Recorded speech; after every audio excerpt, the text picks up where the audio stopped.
I declare the 10th Emergency Special Session of the General Assembly resumed.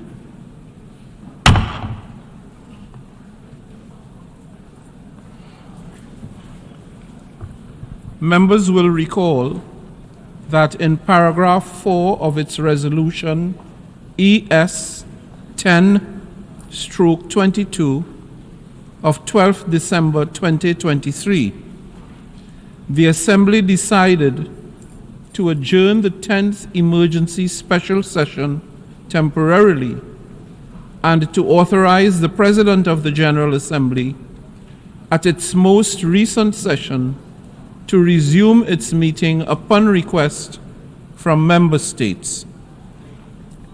In this regard, I should like to draw the attention of delegations to document A/ES 10/991, which contains a letter dated 24th April 2024 from the permanent representatives of Mauritania, Saudi Arabia, and Uganda to the United Nations in their respective capacities as chairs of the Arab Group, the Organization of Islamic Cooperation Group, and the Coordinating Bureau of the Non-Aligned Movement at the United Nations in New York, requesting the resumption of the 10th Emergency Special Session. I intend to conduct the proceedings of this meeting in accordance with the rules of procedure of the General Assembly and the past practices of its emergency special sessions. In keeping with established practice, I should now like to invite the attention of the General Assembly to document A/ES 10/992 concerning member states that are in arrears in the payment of their financial contributions to the United Nations within the terms of Article 19 of the Charter. May I take it that the Assembly duly takes note of the information contained in this document? It is so decided. In this connection, I should like to recall that at the 39th plenary meeting of the 10th Emergency Special Session on 26 October 2023, the General Assembly decided to follow the provisions of Resolution 78/2 of 5th October 2023, by which the Comoros, Sao Tome and Principe, and Somalia are permitted to vote in the General Assembly until the end of its 78th session, and to also allow these member states to vote at the 10th Emergency Special Session. The General Assembly will now resume its consideration of Agenda Item 5, entitled Illegal Israeli Actions in Occupied East Jerusalem and the rest of the Occupied Palestinian Territory. In this connection, the Assembly has before it a draft resolution contained in document A/ES 10/L30 Revision 1. The President will now deliver a statement from the rostrum.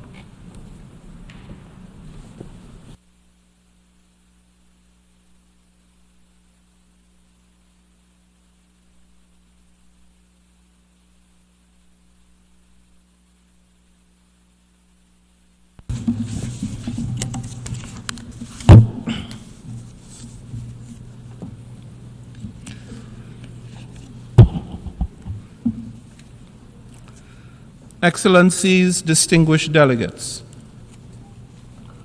decades ago, the situation in the Middle East marked the first significant crisis for the newly established United Nations.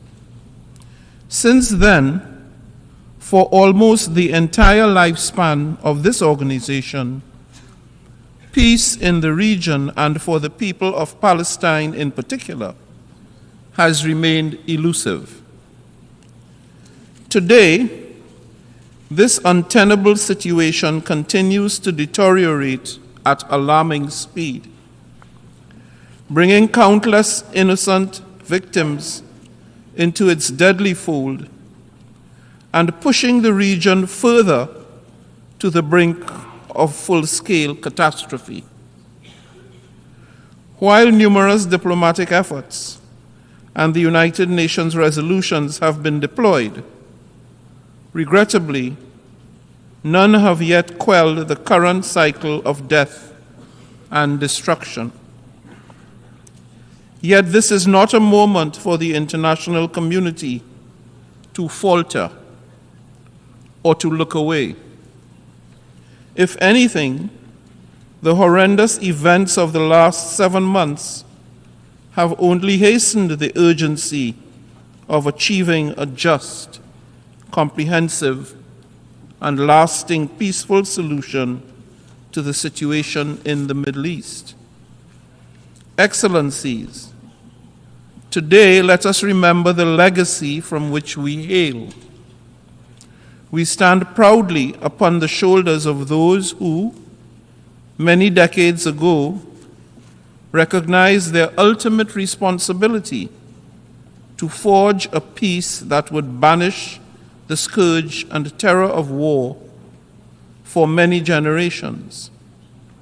Those who knew full well the undesirable role that war and violence played in their own lives, and who made no apologies for imagining and indeed building a more peaceful world beyond it. They understood the value of international cooperation and sought the active participation of all nations, large and small, giving voice to common principles on which they dared to anchor mankind's hopes for a better future.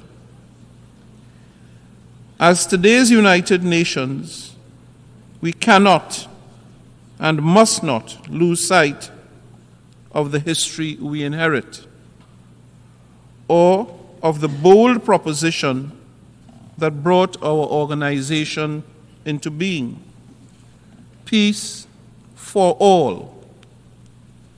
I repeat, peace for all. Excellencies, this General Assembly is convoked today to pronounce itself within its powers and mandate, and to uphold the functions and responsibilities bestowed upon it by the United Nations Charter, including under Article 4.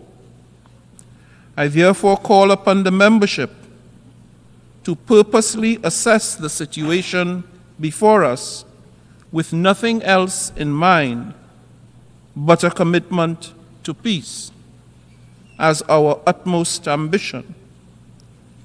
Most immediately, I urge the parties to this conflict, with the support of those with leverage, to do their utmost to secure an agreement of ceasefire that would end the suffering, end the bloodshed, free all hostages, protect innocent civilians, and ensure immediate, unhindered access of humanitarian aid without conditions. I repeat, without conditions, for all who are in dire need. In closing, it is true that lost time is never found. It is also true that we have lost much time. We are here once again called upon to work for humanity, and we the peoples, without exception. To believe in the essential goodness of others, as Ralph Bunche put it decades ago, in the understanding that no problem of human relations is insoluble. I appeal to all member states to so comport themselves during this debate as to maintain the dignity of this chamber and of the organization. Ultimately, to help bring lasting peace, to save lives, and to end violence, to which we have all dedicated ourselves in the service of the people. I thank you.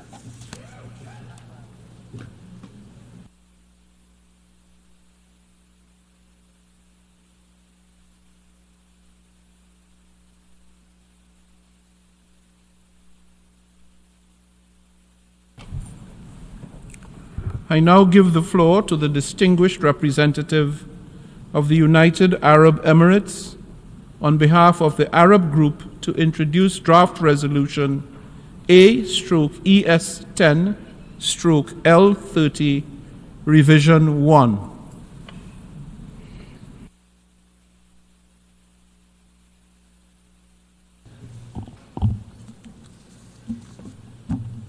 سيد الرئيس Mr. President, أشكركم على سرعة الاستجابة لعقد هذه الجلسة الاستثنائية الطارئة المستأنفة للجمعية العامة بناء على طلب من المجموعة العربية ومنظمة التعاون الإسلامي وحركة عدم الانحياز.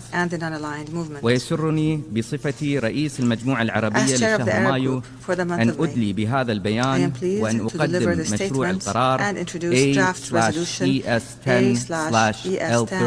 A/ES10/L30/Rev1 والذي يوصي في جوهره مجلس الأمن بإعادة النظر في طلب فلسطين الحصول على العضوية الكاملة في الأمم المتحدة. يأتي هذا المشروع بعد استخدام الولايات المتحدة حق النقد ضد مشروع القرار الذي تقدمت به دولة الجزائر لمجلس الأمن حول هذه المسألة الشهر الماضي نيابة عن المجموعة العربية. أصحاب المعالي والسعادة، نحن اليوم أمام لحظة فارقة في التاريخ، فمشروع القرار المطروح أمامكم يمس مستقبل الشعب الفلسطيني بأكمله. شعب عانى من الاضطهاد والحرمان من أبسط الحقوق لأكثر من 75 عاما، ولا يزال ينتظر بصبر وثبات انتصار المجتمع الدولي لحقه في تقرير المصير ونيل دولته العضوية الكاملة في الأمم المتحدة. إن الشعب الفلسطيني المحب للسلام يستحق فرصة المساهمة بفعالية في خدمة الإنسانية عبر الأمم المتحدة.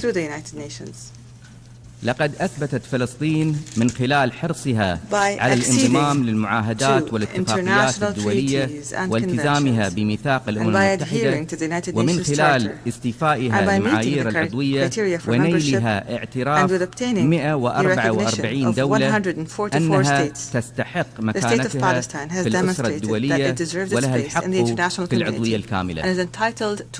إن الغالبية العظمى في هذه القاعة تدرك جيدا عدالة الطلبة الفلسطيني وعدالة قضيتهم التي تواجه اليوم مساعٍ شرسة لطمسها وتصفيتها، ويتجلى هذا في محاولات التهجير القسري للشعب الفلسطيني ومصادرة أراضيه والتوسيع المستمر للمستوطنات مما يقطع أواصر الدولة الفلسطينية. ويضاف إلى ذلك الاعتداءات الإسرائيلية المدانة والمتواصلة على قطاع غزة وما يصاحبه من قتل ودمار مع خطورة تفاقم الكارثة الإنسانية غير المسبوقة في ظل التصعيد الأخير في رفح. لقد ضربت إسرائيل كل القرارات الدولية بعرض الحائط ووصل الحد بها إلى المصارحة جهرا برفض حل الدولتين وإنكار حق الشعب الفلسطيني في إعلان دولته المستقلة وذات السيادة. إننا كمجتمع دولي نتحمل مسؤولية الدفاع عن المرجعيات الدولية المتفق عليها لإنهاء هذا النزاع، وفي مقدمتها حل الدولتين على حدود 4 يونيو لعام 1967. إن منح فلسطين العضوية الكاملة في الأمم المتحدة سيوجه رسالة قوية في هذا الشأن. كما أن التصويت لصالح مشروع القرار اليوم سيؤكد أن الإرادة الدولية أبت إلا أن تنتصر للحقوق المشروعة للشعوب وأن ترفض الازدواجية في المعايير. فهذا هو الدرع الحامي لدولنا في وجه النزاعات والأزمات التي يمر بها عالمنا اليوم. لقد تأخرت الأمم المتحدة في الوفاء بالتزاماتها التاريخية تجاه الشعب الفلسطيني، ولكن الوقت لم يفت بعد. فالشعب الفلسطيني أحوج ما يكون الآن لمثل هذا الدعم الأممي. إن كل دولة منكم لديها حرية الاختيار، وعليها أن تقرر كيف سيسجل التاريخ موقفها. فهل ستختارون الوقوف بجانب الحق والعدالة ومبادئ المساواة، الأسس التي قامت عليها الأمم المتحدة؟ هل ستدافعون عن نظام دولي قائم على سيادة القانون وحق الدول المشروع في العضوية الكاملة؟ هل ستنصرون شعبا عانى من الاحتلال والعدوان لأكثر من 7 عقود؟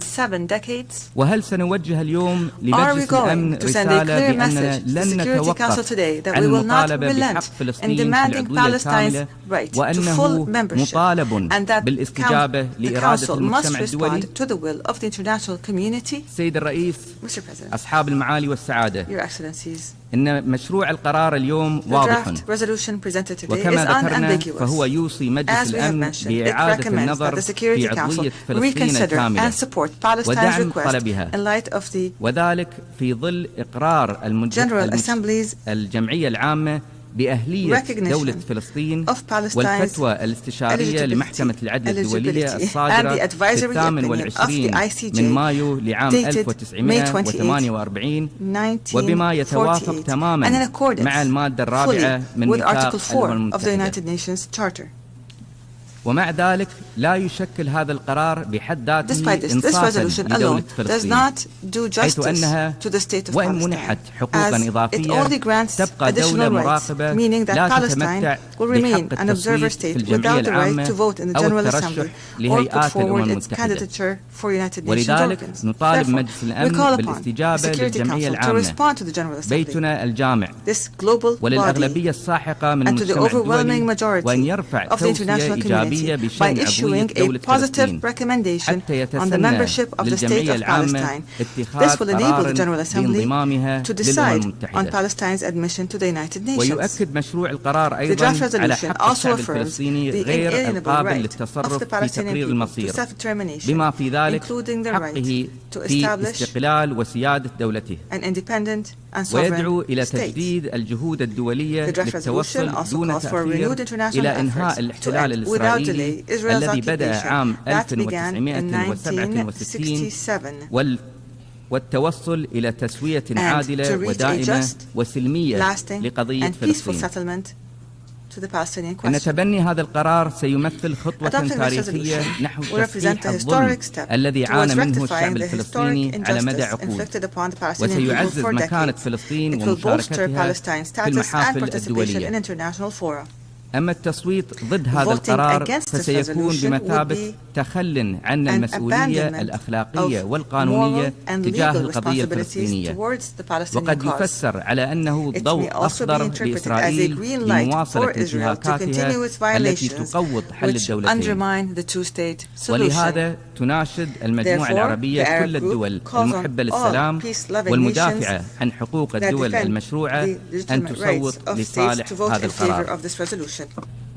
وأخيرا وبينما تستمر الجهود الجبارة لجمهورية مصر العربية ودولة قطر للتوصل إلى وقف فوري ودائم لإطلاق النار في غزة، تؤكد المجموعة العربية ضرورة سعي المجتمع الدولي لإيجاد أفق سياسي جاد لإعادة إطلاق عملية تفاوضية تسهم في تحقيق السلام العادل والشامل للشعب الفلسطيني الشقيق وفقا لمبادرات السلام العربية وغيرها من المرجعيات الدولية. Mr. President, before I conclude, I kindly request that you suspend the debate at 11 a.m. this morning to proceed to take action on draft resolution A/ES10/L30/Rev1, given the importance of the matter, with the understanding that the debate would resume immediately after the vote on the draft resolution, and that the 10th emergency session would be temporarily adjourned after the conclusion of the debate. I thank you, Mr. President.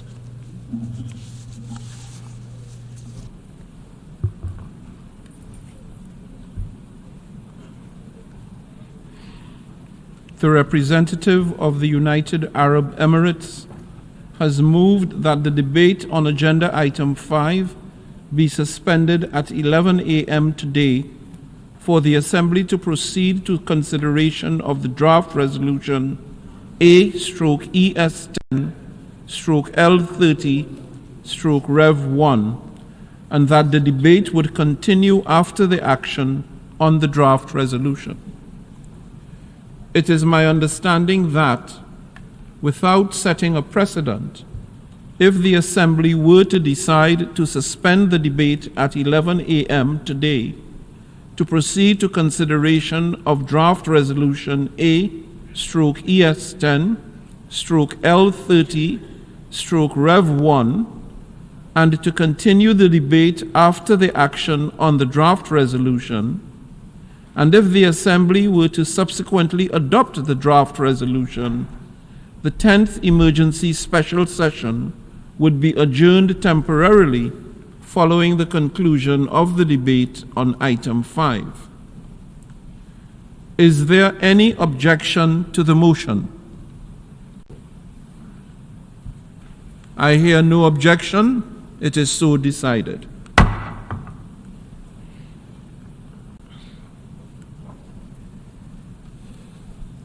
I now give the floor to the observer state of Palestine.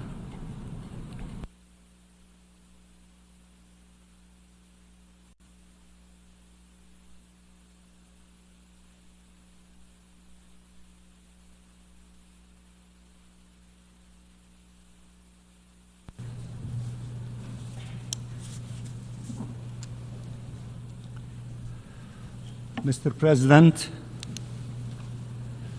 dear colleagues,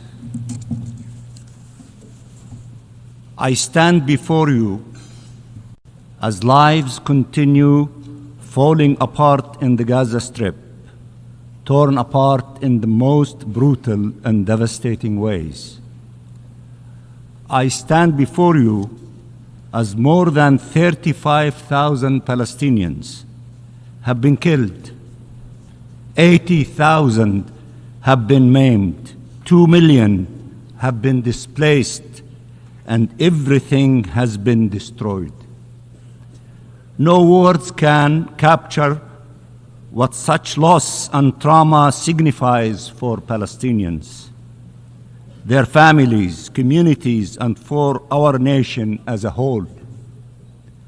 As Palestinians in Gaza have been pushed to the very edge of the Strip, to the very brink of life, and in the ever-narrowing space they are besieged in, bombs and bullets continue hunting them down.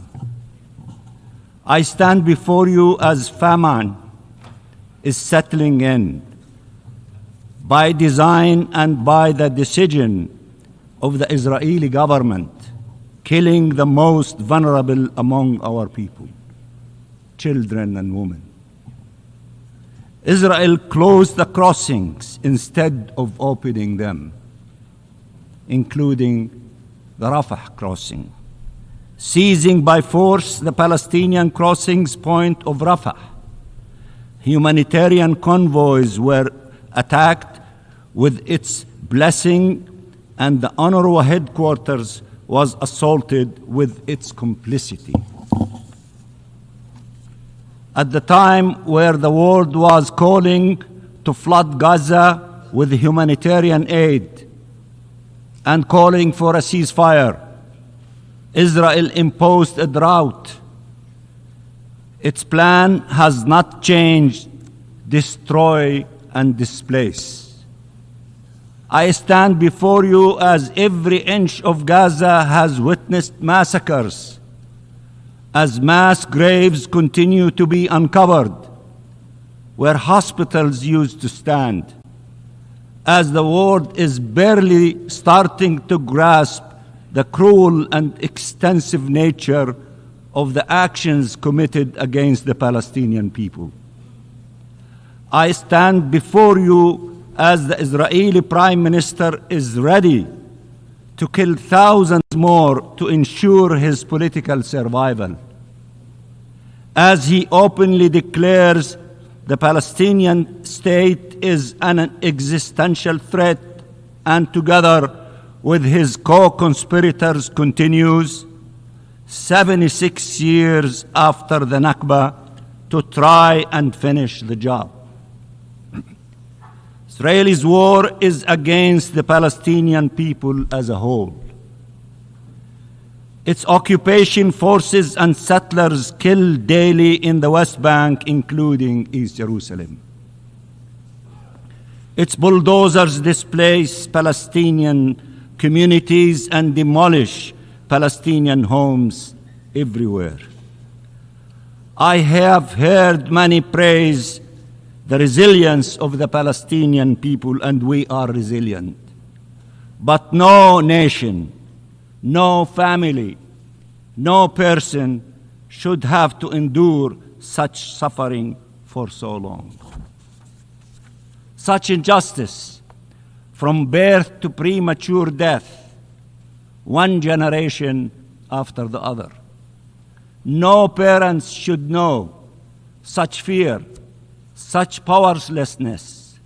No children should have to suffer in their flesh what Palestinian children are experiencing. As we speak, 1.4 million Palestinians in Rafah wonder if they will survive today and wonder where to go next. There is nowhere left to go. Mr. President, I have stood hundreds of times before at this podium, often in tragic circumstances, but none comparable to the ones my people endure today.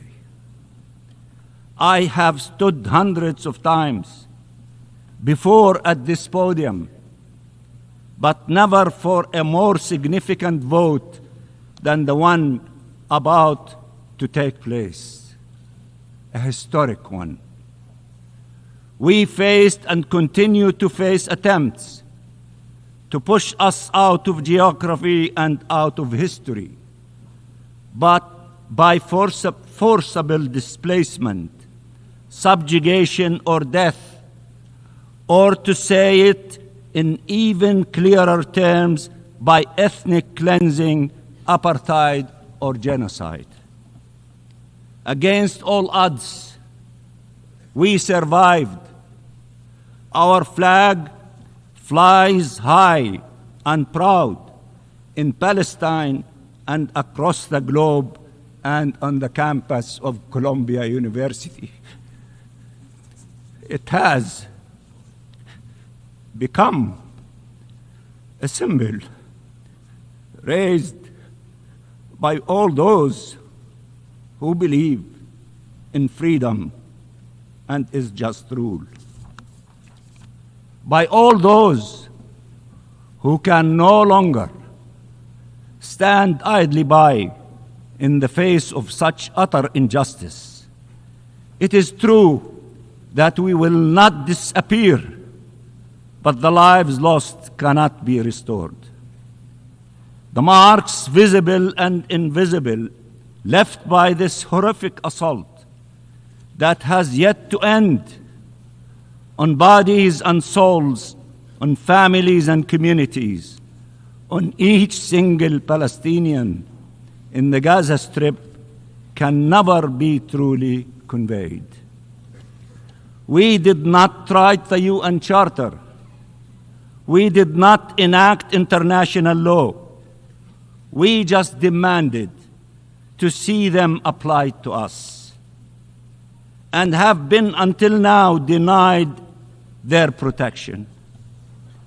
As the campaign to displace and destroy the Palestinian people reaches its ultimate levels, you can decide to stand by the right of a nation to live in freedom and dignity on its ancestral land, to stand with peace, which requires the recognition of our rights, not their continued denial.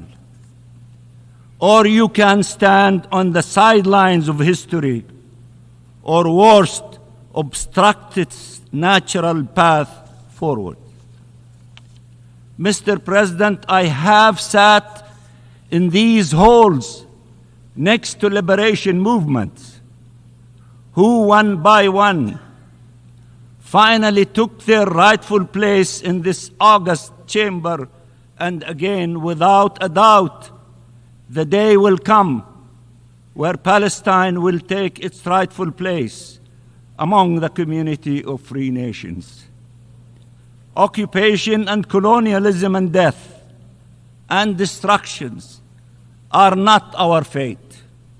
They are imposed on us, but freedom is our sole destiny. We share with many nations represented in this hall the suffering they endured, the struggles they led, the dreams they had. You have been witnesses to the story of Palestine, and you can only look at it from the prism of your own people's journeys towards liberation. Liberation so life can prevail. Liberation so peace can prevail. We want peace. We want freedom. There is no word harder to pronounce when tens of thousands of your people have been killed. We do not use it lightly. We want peace. Our freedom is not an obstacle to peace. It is the only path leading to it. If you do not support our freedom, you do not support peace. Our right to self-determination, to independent statehood, to membership of these United Nations cannot be subject to an Israeli veto. They are not up for negotiations. They are our inherent rights as Palestinians. Israel is clear that it wants to destroy Palestinian statehood. What does it mean to be for the two-state solution if you allow for the destruction of the Palestinian state? Mr. President, dear colleagues, dear brothers and sisters, dear friends, Palestine has been for generations of your compatriots the ultimate test for humanity's ability to live up to its promises.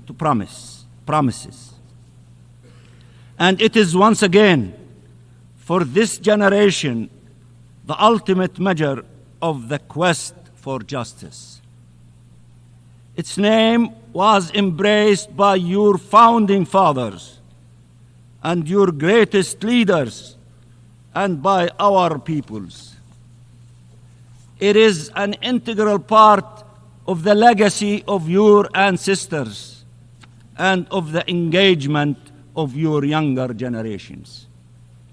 people from all creeds and faiths and race and age, in the biggest cities and in the most remote villages, are mobilizing for Palestine, mobilizing for a ceasefire, for an end of the occupation, for freedom and justice, and for peace. Mr. President, the UN Charter was often invoked during our negotiations, and we will always abide by the Charter, including when the processes it forces and limitations it imposes are to our detriment, and including after having been confined in an observer status for 50 years now. We wish from all those who invoked the Charter to abide by the right of the Palestinian people to self-determination guaranteed by the Charter, to confront the acquisition of Palestinian territory by force, denounced by the Charter, to preserve future Palestinian generations from the scourge of occupation and war as foreseen by the Charter. A yes vote is a vote for Palestinian existence. It is not against any state, but it is against the attempts to deprive us of our state. That is why the Israeli government is so opposed to it, because they oppose our independence and the two-state solution altogether. It is an investment in peace and thus empowers the forces of peace. How can anyone explain that Israel was admitted to the United Nations 75 years ago on the power of a resolution that foresaw two states, and without awaiting an end of the conflict, and while continuing to deny our rights and our existence, and that the state of Palestine, 75 years later, is still required to wait and remains met by a closed door preventing it from being admitted to this organization.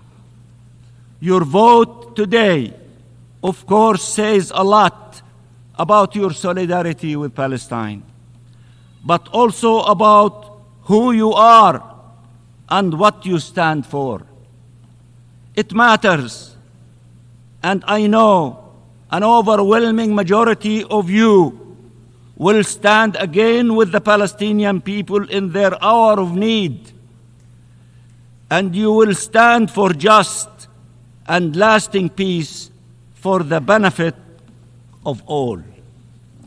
In simple words, voting yes is the right thing to do. And I can assure you, you and your country for years to come will be proud to have stood for freedom, justice, and peace in this darkest hour. As everyone is saying, free Palestine, and peace for all.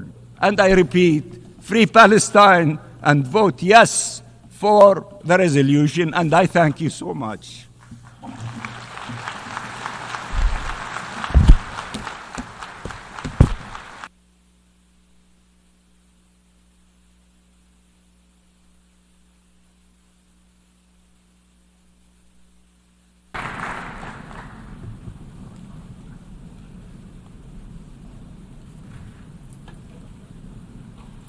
I now give the floor to the distinguished representative of Israel.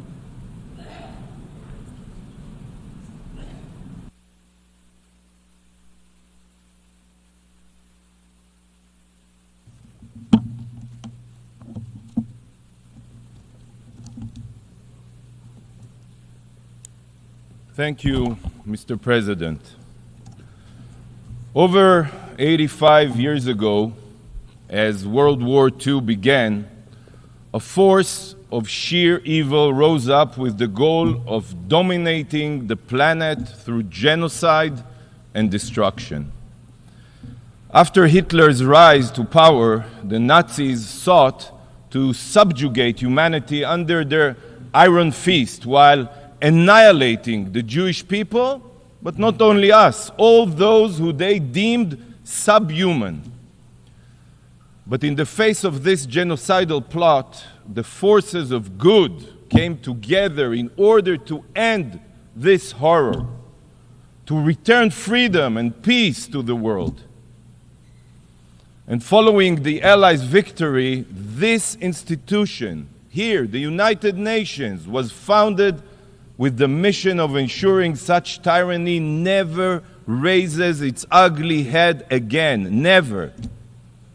Today, you are about to do the exact opposite and advance the establishment of a Palestinian terror state, which will be led by the Hitler of our times. The Hitler of our times. In the 1940s, the world united to destroy a murderous regime. Yet today, with sick and twisted irony, the very body established to prevent evil is now welcoming a terror state into its ranks. What would Churchill say if he were alive today? What would Roosevelt think? They are turning in their graves, turning in their graves. This week, only this week, Israel commemorated Yom HaShoah, Holocaust Remembrance Day. And it is during our sacred week that this shameless body has chosen to reward modern-day Nazis with rights and privileges. As Israelis mourn the Jewish babies burned in the crematoria, you here at the UN usher in the collaborators of the Israeli babies burned on October 7th. How can you be so blind? Is it your political interest? Are these your distorted values? Are you being threatened by diplomatic terror of the Palestinians and their collaborators? There are many here. Colleagues, today's destructive vote is not only opening the UN's doors to the terror-supporting Palestinian Authority. If it was, then it would be bad enough. But as you all know, the Palestinian Authority does not even have control of its own territory. Do you know who controls Gaza? You probably have forgotten, because in all of your resolutions here since October 7th, you have failed to even call them out by name. So I'll remind you, it's the terrorists of Hamas. But Hamas doesn't only control Gaza. Hamas has also taken over Palestinian neighborhoods, Palestinian villages in Judea and Samaria, what you call the West Bank.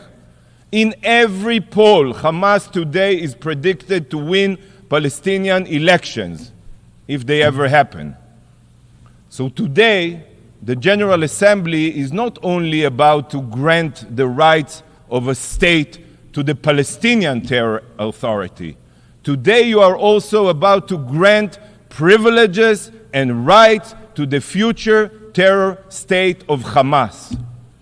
You have opened up the United Nations to modern-day Nazis, to genocidal jihadists committed to establishing an Islamic state across Israel and the region, murdering every Jewish man, woman, and child. It makes me sick. Sick.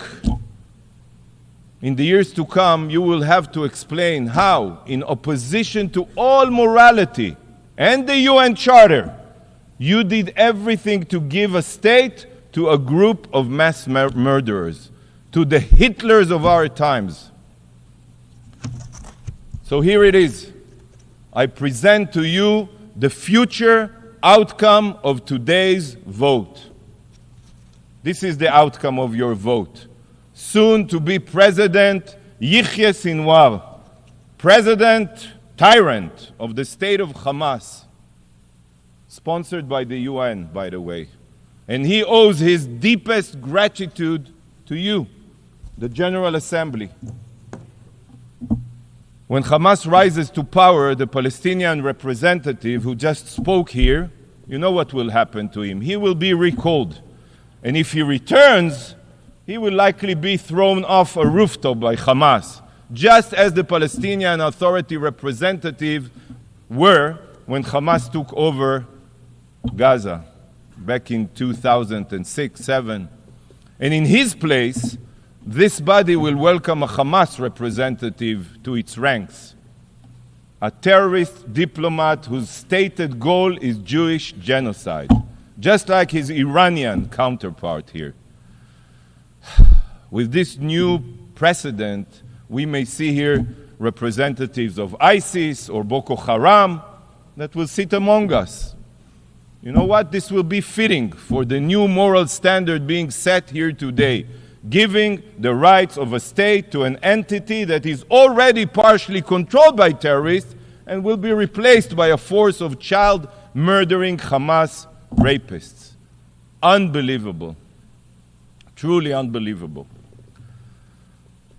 What you are carrying out today is reminiscent of how the powers of Europe capitulated to Hitler in the Munich Agreement.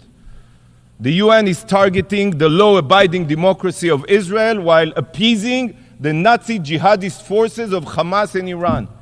And Churchill's remarks then on the choice of cowardice and appeasement in the face of murderous dictators are relevant to your vote today. Because today you have a choice between weakness, shame, and conciliation, and fighting a war against terror.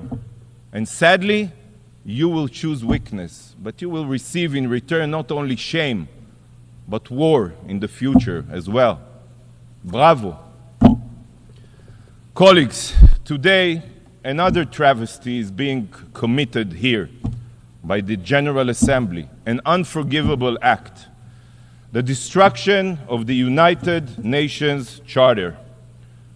The UN Charter, the sacred document which serves as the foundation of everything we are supposed to do here, is being trampled upon. It is being thrown out the window. You are spitting on the very values that were formulated to bind this organization.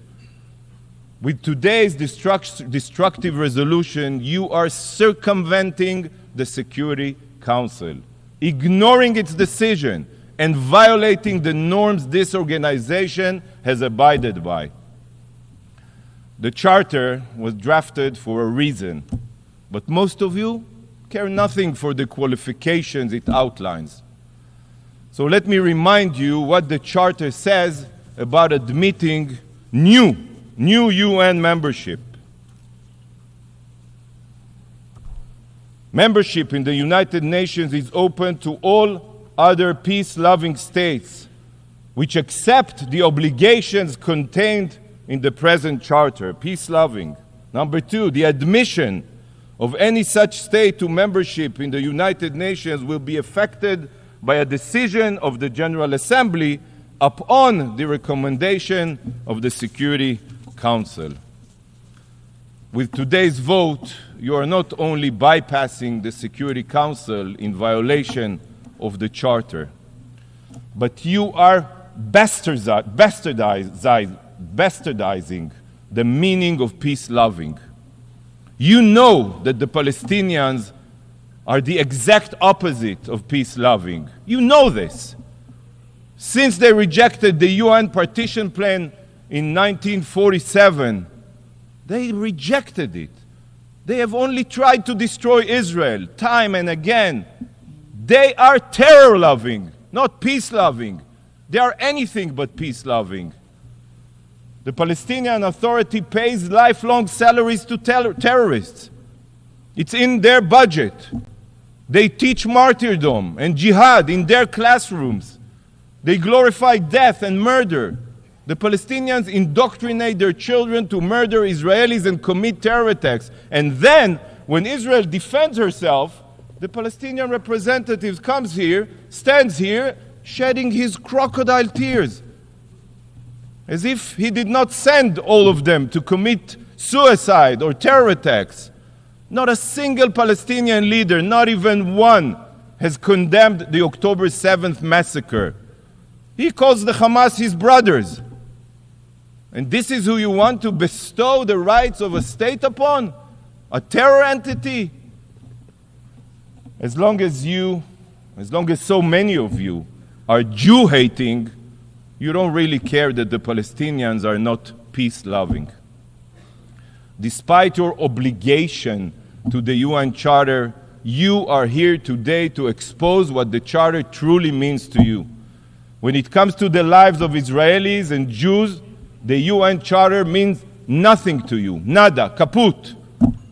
By ignoring the Charter and granting the Palestinians the privileges of a member state, you are proving that morality is just a slogan for you, while politics and interest prevail. To you, the UN Charter is just a meaningless document, and the vote today will prove that.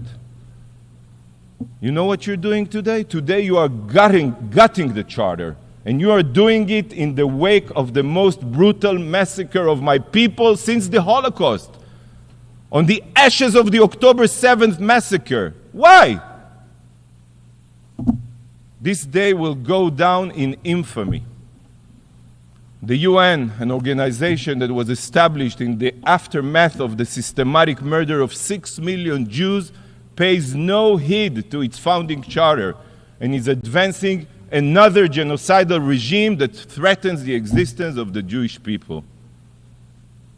And I want the entire world to remember this moment, to remember this immoral act. So today, I will hold up a mirror for you. A mirror.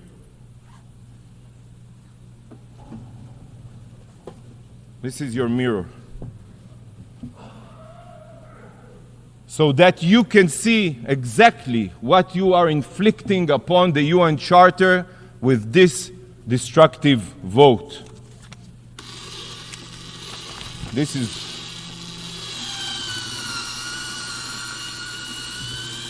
you are shredding the UN Charter with your own hands. Yes, that's what you're doing, shredding the UN Charter.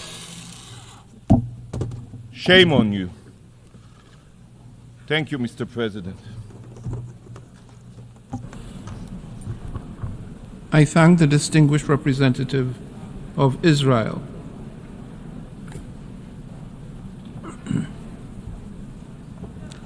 In light of the decision taken by the General Assembly earlier today to suspend the debate on Agenda Item 5 at 11 a.m., the Assembly shall now proceed to consider Draft Resolution A/ES10/L30 Revision 1.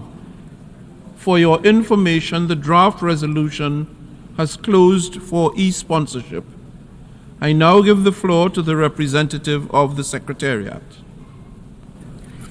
Thank you, Mr. President. I should like to announce that since the submission of the draft resolution, and in addition to the delegations listed on the L document, the following countries have also become co-sponsors of A/ES10/L30 Revision 1.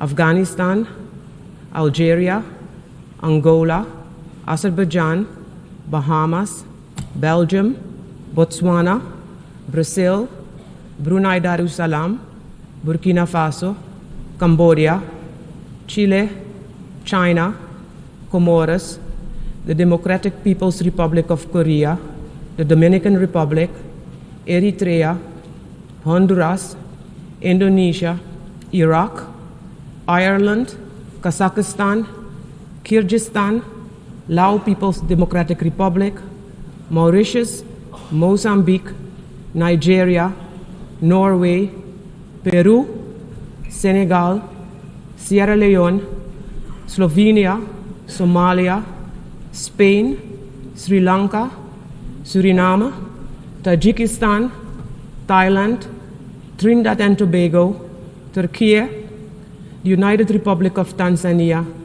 Vietnam, and Zimbabwe. If any other countries wish to co-sponsor AES 10/L30 Revision 1, please signify by pressing the microphone button. Antigua and Barbuda, Niger,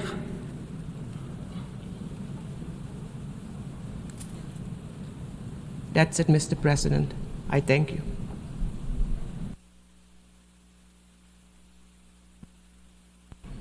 I thank the representative of the Secretariat.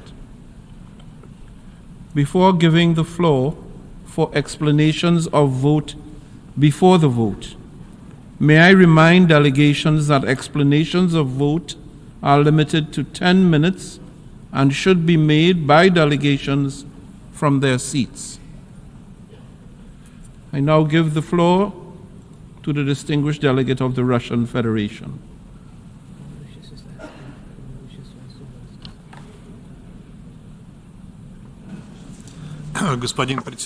President, 7 months ago, another escalation in the Palestine-Israeli conflict began.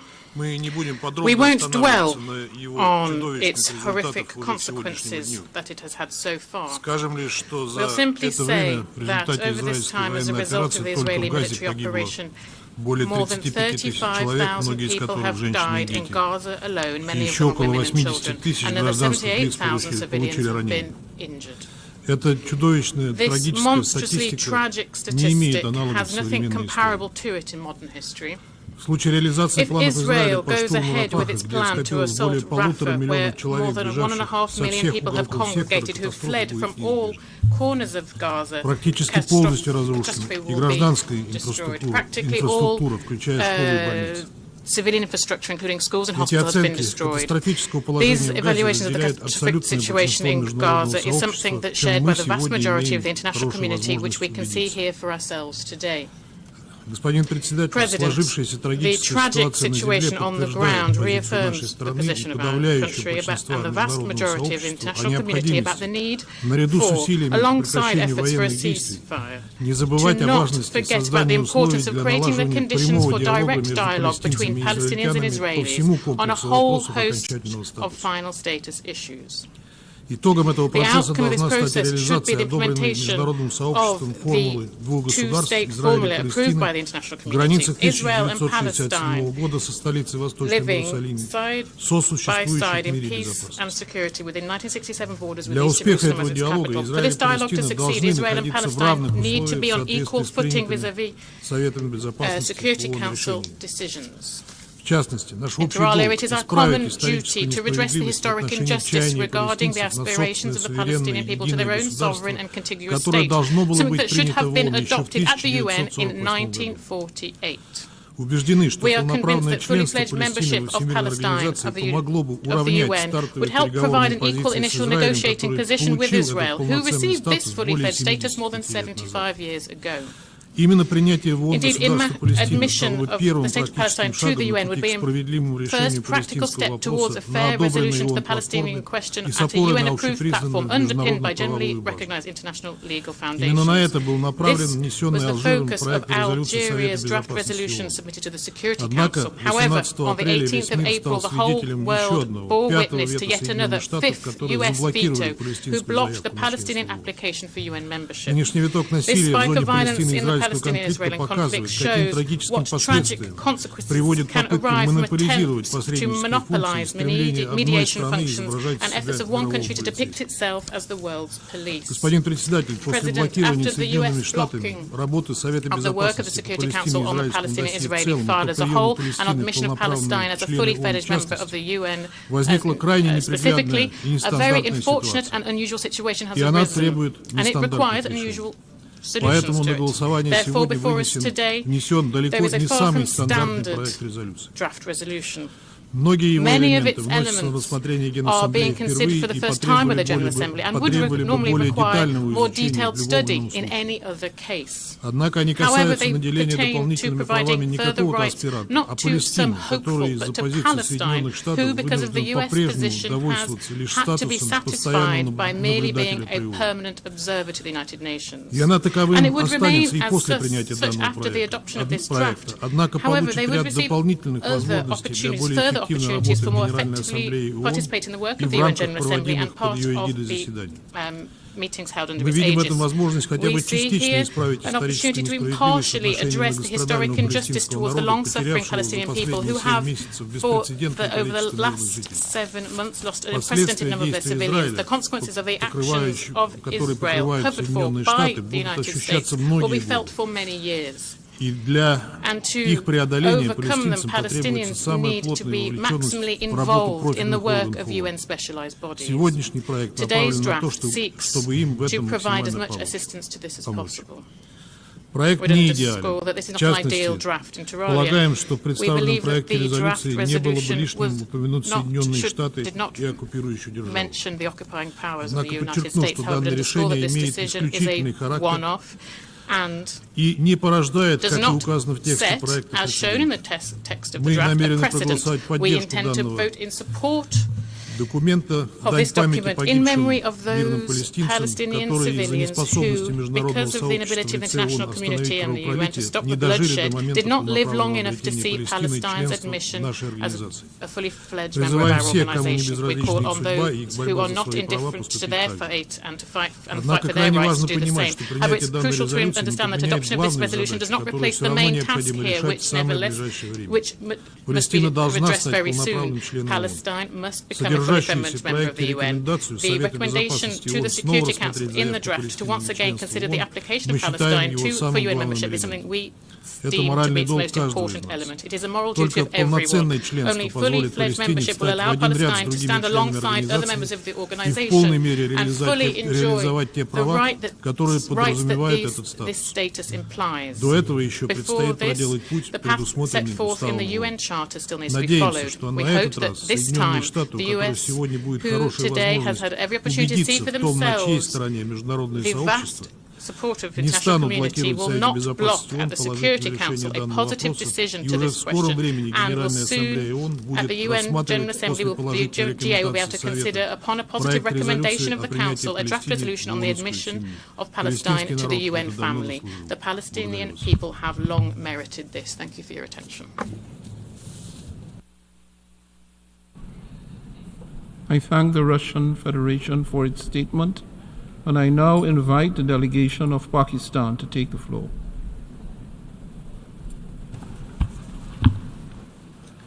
Thank you, Mr. President. Mr. President, I've asked for the floor to explain Pakistan's vote on the draft resolution contained in document A/ES10/L30/Rev1, submitted by the United Arab Emirates on behalf of the co-sponsors.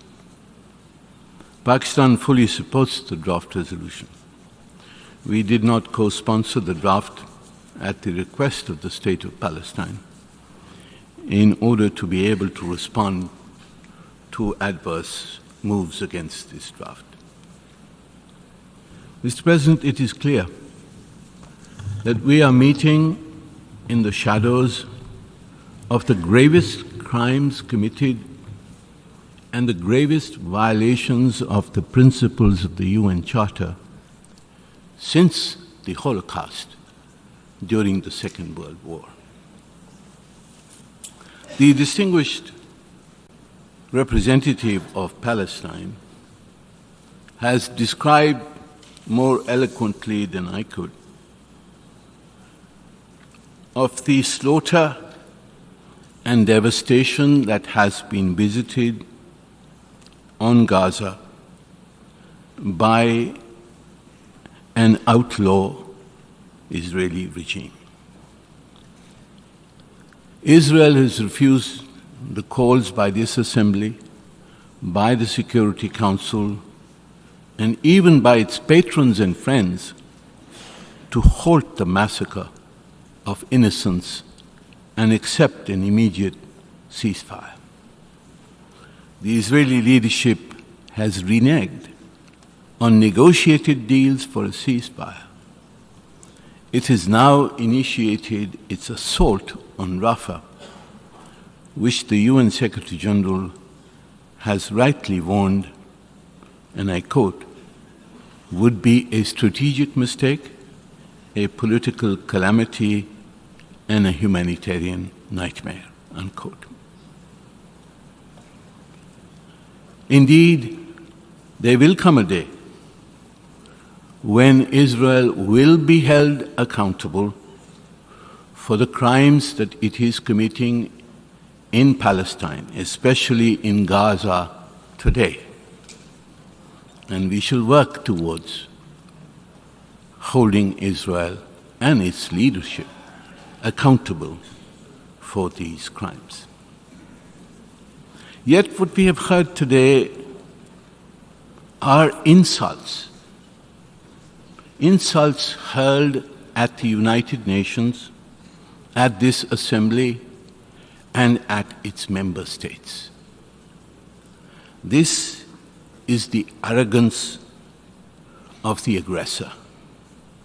It reflects the impunity of the occupier of a land for over 70 years, trampling the inherent and charter-given right of the Palestinian people to self-determination.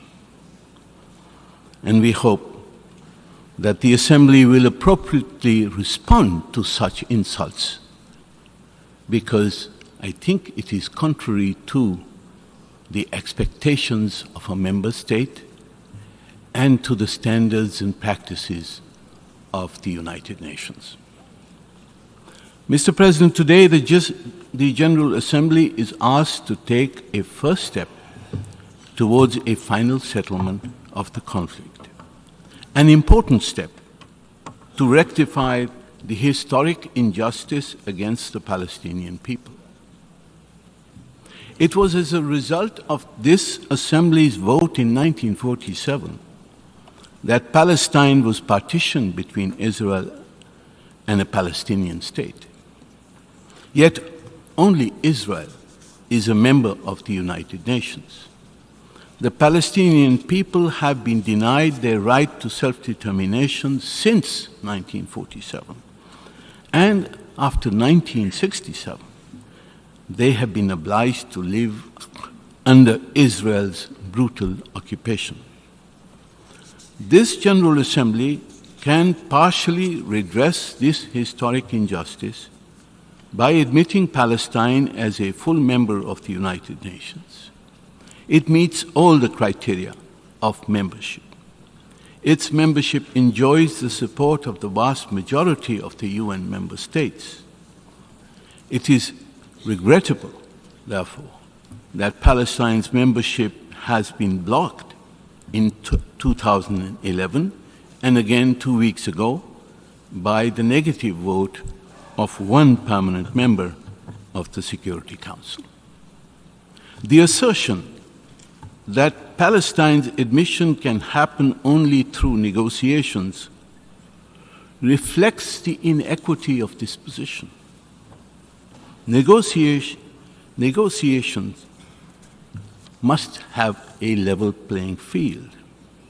If Israel is negotiating as a full member of the United Nations, so too should Palestine. Mr. President, the adoption of the draft resolution contained in document L30 Rev 1 will determine, I am sure with the near unanimous support of member states, that Palestine is qualified for membership. It will urge the Security Council to reconsider and endorse the admission of Palestine as a full member state. In the meantime, the General Assembly will accord all the rights for the fullest possible participation of the State of Palestine in the General Assembly and other UN organs and conferences. This exceptional measure applies only to Palestine and does not constitute a precedent, as the resolution states. The adoption of this resolution will be a partial yet vital step towards redressing the historic injustice against the people of Palestine. It will reflect a political reality which would facilitate the revival of a peace process to realize the universally agreed objective of creating a two-state solution, the objective of establishing a viable and contiguous Palestinian state along the 4 June 1967 borders with Al-Quds as its capital. I thank you, Mr. President. I should like to thank the distinguished representative of Pakistan for his statement. We have heard the last speaker in explanation of vote before the vote. Before proceeding to take a decision on draft resolution A/ES10/L30/Rev1, I wish to address the question concerning the majority required for the adoption of the draft resolution. In light of Article 18, paragraphs 2 and 3 of the Charter of the United Nations, is there any objection to taking action on draft resolution A/ES10/L30/Rev1 by a two-thirds majority of the members present and voting? I see no objection. The two-thirds majority of members present and voting is therefore required for the adoption of draft resolution A/ES10/L30/Rev1.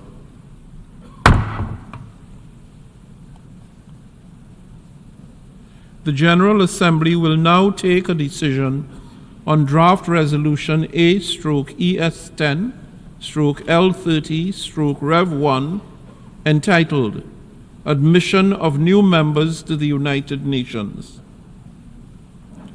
A recorded vote has been requested. We shall now begin the voting process. Those in favor of draft resolution A/ES10/L30/Revision 1, please signify. Those against and abstentions.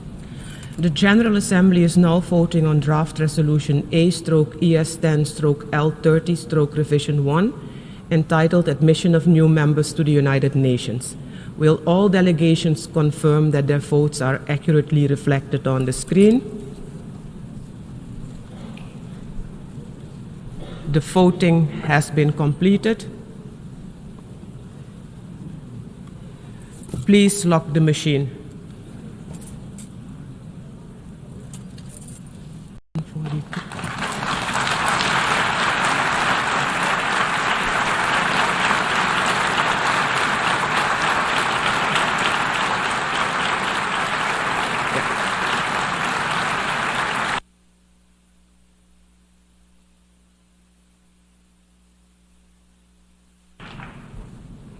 The result of the vote is as follows. In favor, 143. Against, 9. Abstentions, 25. Draft resolution A/ES10/L30/Rev1 is adopted.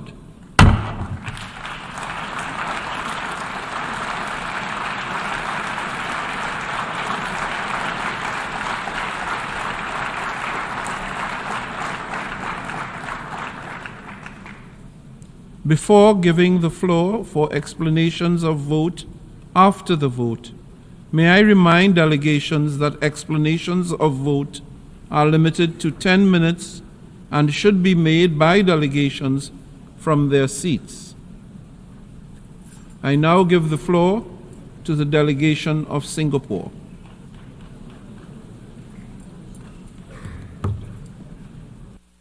Mr. President, the General Assembly has just adopted an important resolution expressing support for Palestine's membership in the United Nations and recommending that the Security Council reconsider this matter favorably. Singapore voted in favor of this resolution after serious and careful consideration.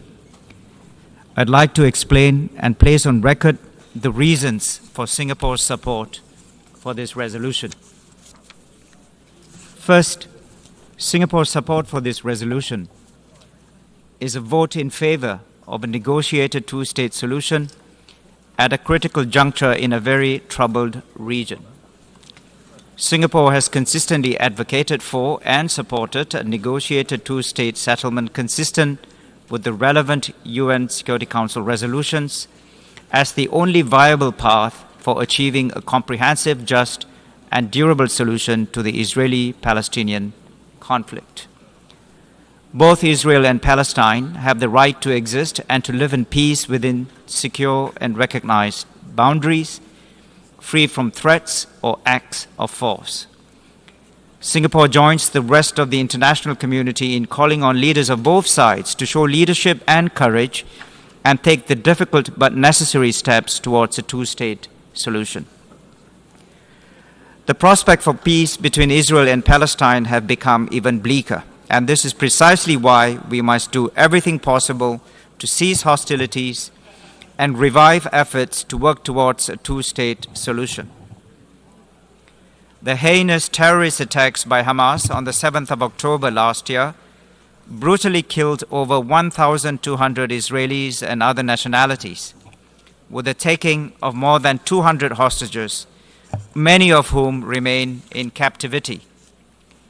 These attacks cannot be condoned or justified by any history of injustice, enmity, or conflict between Israelis and Palestinians, and Singapore has repeatedly condemned them.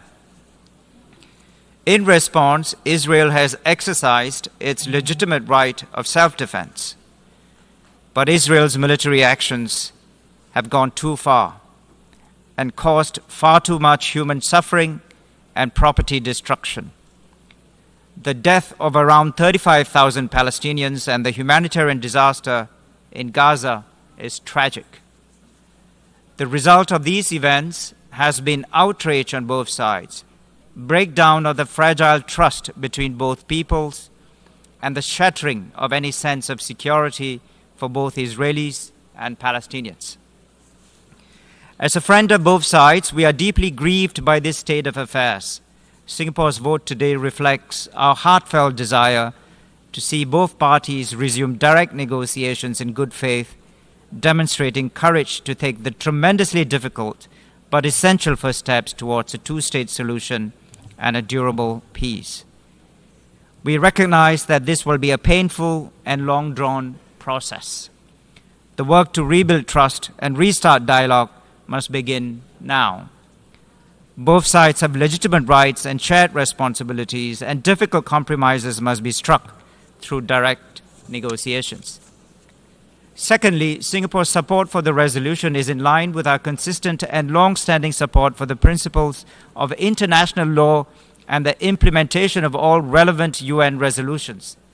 The General Assembly Resolution 181, amongst other things, divided the mandate of Palestine into separate Arab and Jewish states. The UN Security Council Resolutions 242 and 338 called for the withdrawal of Israel's armed forces from territories occupied in the Six-Day War. Subsequent resolutions have referred explicitly to a two-state solution. Unfortunately, these resolutions have never been implemented. Thirdly, we support the right of the Palestinian people to a homeland. In 1988, Singapore welcomed the Palestinian Liberation Organization's proclamation of the State of Palestine. We did so in the context of a two-state solution. At that time, the Palestine National Council had expressed support for an international conference in accordance with UNSC Resolutions 242 and 338. Most importantly, the PLO explicitly rejected terrorism and recognized the right of the State of Israel to exist. We saw these moves as progress towards a durable solution for this long-standing conflict. Fourthly, in supporting this resolution we adopted today, Singapore reiterates that terrorism has no place in any process leading to a stable and peaceful political solution. Groups, including Hamas, that continue to deny Israel's existence or refuse to renounce terrorism have no place in a Palestinian state. To create the foundations for a lasting peace, we must restore hope and offer the possibility of peace as an alternative to the endless cycle of violence and retribution. As a friend of both Israel and Palestine, we urge both sides to eschew violence and resume negotiations towards a two-state solution with the help and support of the international community. Mr. President, notwithstanding our support in favor of the resolution, Singapore reserves its position on the scope of the annex to the resolution. In our view, any additional rights and privileges to be granted under the resolution must be granted in a manner that is entirely consistent with the UN Charter. This is important, not only in this case, but also for similar future cases, because the UN Charter, which binds member states, provides for the exercise of certain rights and obligations only by member states. I thank you very much for your attention. I thank the distinguished representative of Singapore. Before giving the floor to the next speaker, may I call upon all participants to keep their voices down so that we can listen to statements.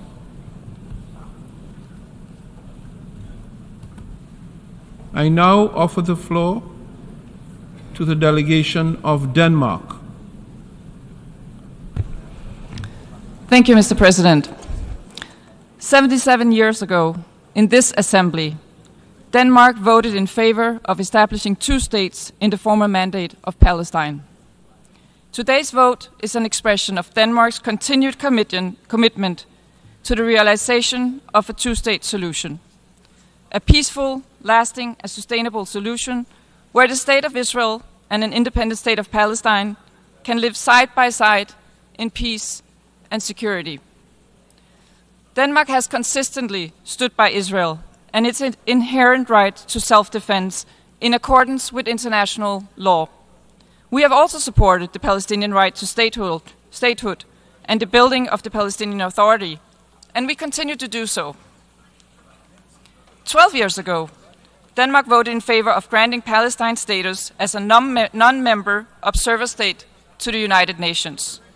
Our vote today is a natural continuation hereof and an important step towards Palestinian membership of the United Nations. At the same time, Denmark's vote today does not entail formal bilateral recognition of a sovereign Palestinian state. This is a separate question which we'll continue to consider within the framework set out by international law. It is the position of Denmark that such recognition should happen as a result of a two-state solution negotiated between the parties.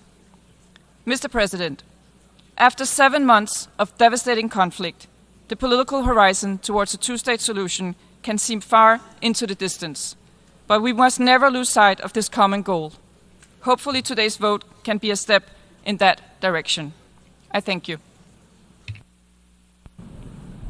I thank the distinguished delegate of Denmark, and I now invite the distinguished delegate of the Islamic Republic of Iran to take the floor. In the name of God, the compassionate and merciful, Mr. President, the Islamic Republic of Iran expressed its support for Palestine's full membership in the United Nations. The admission of Palestine as a full member of the UN is a first step and pivotal moment in addressing the historical injustice endured by the Palestinian people.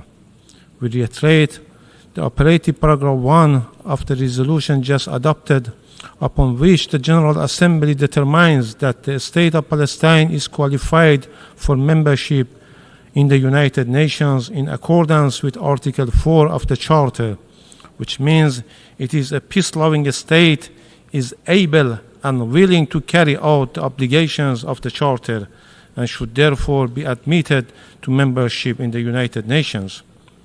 The Islamic Republic of Iran acknowledged and supports the General Assembly decision today. The decision represents a modest yet crucial step in fulfilling the international community's obligation toward the people of Palestine and restoring some of Palestinians' inherent rights.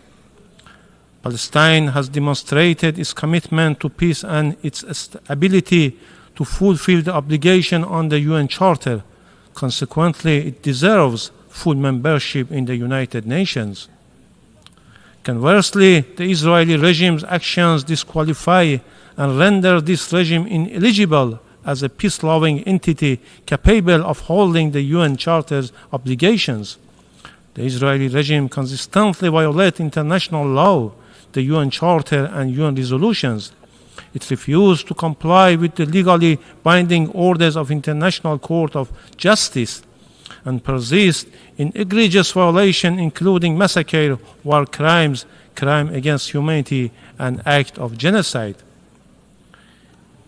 The appalling reports of mass graves discovered in the Nasser and Ash-Shafa medical facilities in Gaza paint a harrowing picture of the war crimes and crimes against humanity perpetrated by this regime.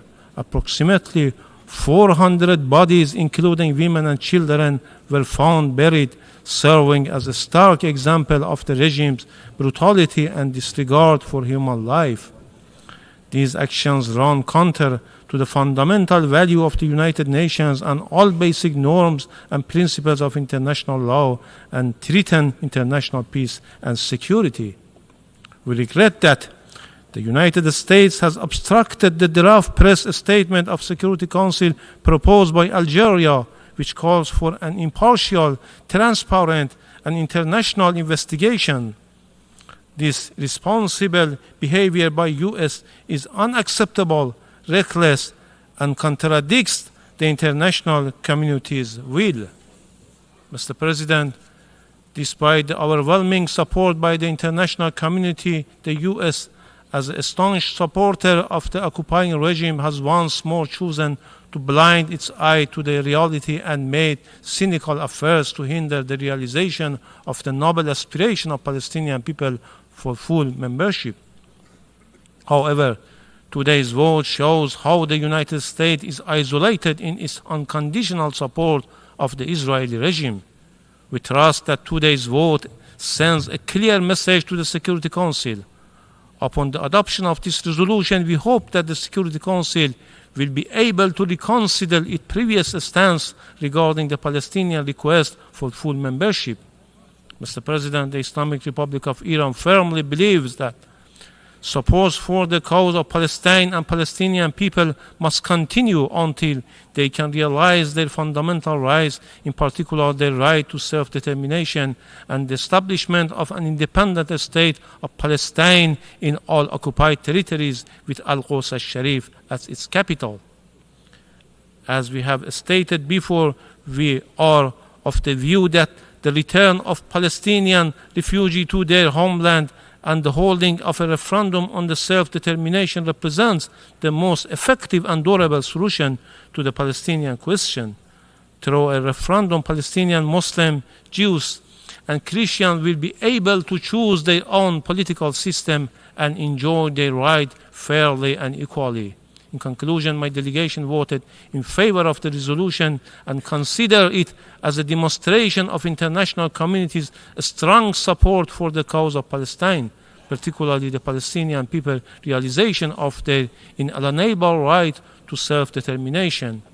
While we welcome the adoption of the resolution, our hearts go out to the people of Gaza and Rafah, who endure the ongoing atrocities committed by Israel. Iran remains steadfast in advocating for the establishment of a sustainable ceasefire, recognizing it as an urgent and dispensable requirement of the Gaza well-being at this critical juncture. Finally, we would like to put on record that our support for the resolution is without prejudice to our long-standing and constant principled position on issues related to the question of Palestine and the non-recognition of Israeli regime. I thank you, Mr. President. I should like to thank the representative of the Islamic Republic of Iran, and I now invite the representative of Czechia to take the floor. Mr. President, let me right at the outset reiterate Czechia's full support for the people of the West Bank and Gaza in their pursuit of political aspirations for their own future statehood. For this to be viable, however, it must be a result of a comprehensive peace agreement guaranteeing security, political stability, and democratic development for both Israel and Palestine. First and foremost, addressing the deep humanitarian crisis in Gaza is a matter of great urgency, as it is a critical element in any meaningful process leading to the future Palestinian state. Indeed, parts of the Strip are still under the control of Hamas, which launched its horrific terrorist attack on Israel on the 7th of October, triggering this war and resulting in its tragic consequences for thousands of civilians. We strongly support the joint statement issued by the 18 member states' leaders on the 25th of April, which calls on Hamas to immediately release all hostages and pave the way for a ceasefire. Mr. President, today we voted on a draft resolution that seeks to enhance the Palestinian status at the United Nations after its application for a full UN membership was not recommended by the Security Council. The people in the region deserve the prospect of a peaceful solution that will permanently resolve the conflict. But neither the UN membership nor the enhanced rights at the United Nations alone can bring peace and prosperity to the Palestinians. Achieving peace requires more. It requires courage to come together at the negotiating table and make difficult political decisions and compromises. And that is actually what we should all strive for. In this regard, it is vital to reestablish a political horizon towards a two-state solution. A negotiated agreement remains the only viable path to achieving lasting security and peace for all. We also encourage the region to embark on a path of cooperation, including through the Abraham Accords, to foster a better future for the Middle East. This General Assembly resolution intends to bypass a highly complex political process through a decision that could potentially sow further divisions and hinder peace talks in an already very fragile conflict situation.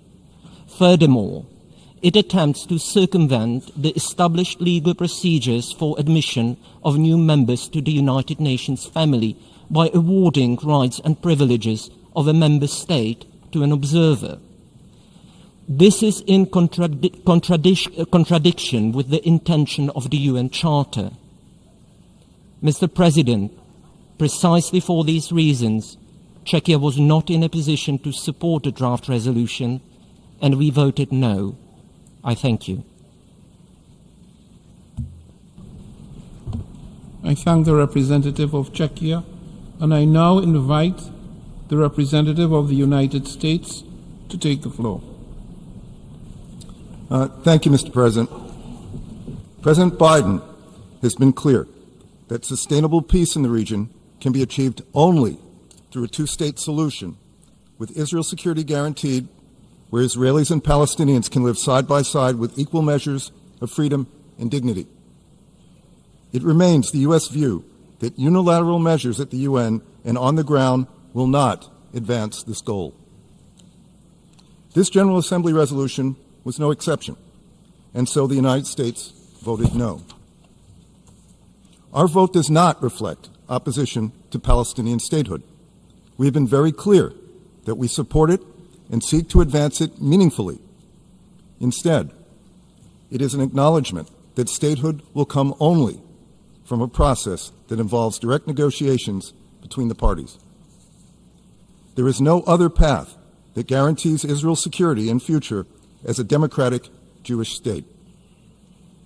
There is no other path that guarantees Palestinians can live in peace and with dignity in a state of their own. And there is no other path that leads to regional integration between Israel and all its Arab neighbors, including Saudi Arabia. The United States is committed to intensifying its engagement with the Palestinians and the rest of the region to advance a political settlement that will create a path to Palestinian statehood and subsequent membership in the United Nations.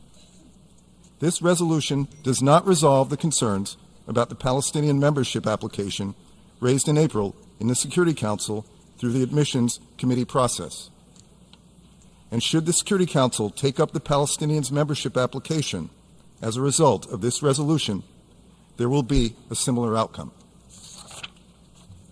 Additionally, the draft resolution does not alter the status of the Palestinians as a non-member state observer mission. Even this unproductive text makes that explicit. As a result of this vote, the Palestinian non-member state observer mission has not gained the right to vote in the General Assembly. It also has not gained the right to put forward candidates in UN organs or to be elected as a member of the Security Council. In short, the Palestinians' non-member state observer mission does not have the same standing as a member state after this vote. In the meantime, the United States will continue to oppose measures that undermine the prospect of a two-state solution. This includes any actions that violate the principles that Secretary Blinken has affirmed repeatedly, that Gaza cannot be a platform for terrorism, that there should be no Israeli reoccupation of Gaza, and that the size of Gaza's territory should not be reduced. We believe a two-state solution coupled with these elements is the best way to achieve a durable peace in the region, along with security for Israelis and Palestinians. It remains the U.S. view that the most expeditious path toward statehood and UN membership for the Palestinian people is through direct negotiations between Israel and the Palestinian Authority with the support of the United States and other partners. Thank you, Mr. President.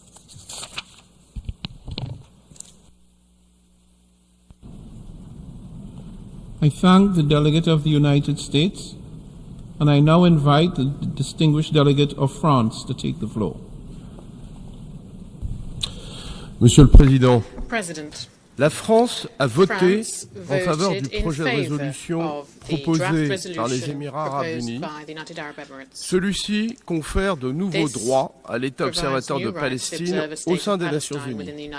Les clarifications apportées concernant le droit de vote et le droit d'être élu, qui sont les prérogatives des seuls États membres, sont les bienvenues. La France rappelle que la procédure d'admission d'un nouvel État membre est définie par la Charte qui ne saurait être contournée. Elle est favorable à l'admission de la Palestine comme État membre de plein droit. C'est pourquoi elle a voté en faveur du projet de résolution présenté par l'Algérie au Conseil de sécurité. Il est temps d'inscrire l'action des Nations unies dans la perspective d'un règlement du conflit israélo-palestinien sur la base de la solution des deux États. Celle-ci est la seule à même de répondre aux besoins de sécurité d'Israël ainsi qu'aux aspirations légitimes des Palestiniens à un État. C'est le sens du projet de résolution que la France a présenté au Conseil de sécurité. Nous appelons tous ses membres à le soutenir et à soutenir une perspective de paix. Monsieur le Président, la France condamne l'attaque terroriste du Hamas et d'autres groupes terroristes le 7 octobre dernier.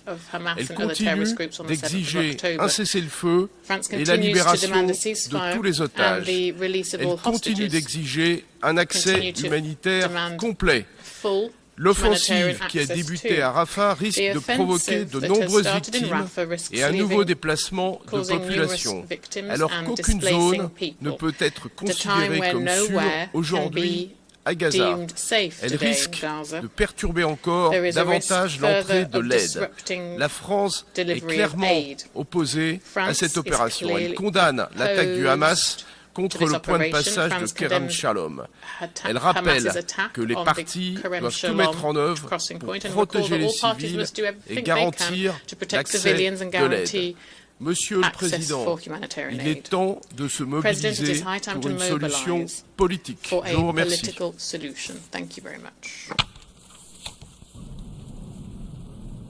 I thank the delegate of France, and I now invite the distinguished delegate of Finland to take the floor.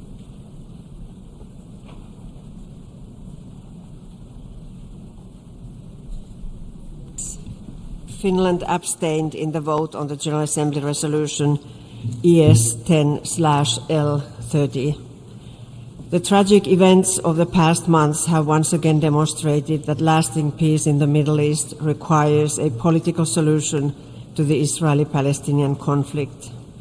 Finland considers the two-state solution the only sustainable way to guarantee the security and the rights of both peoples and to achieve sustainable peace. The entire international community must strive to advance this goal.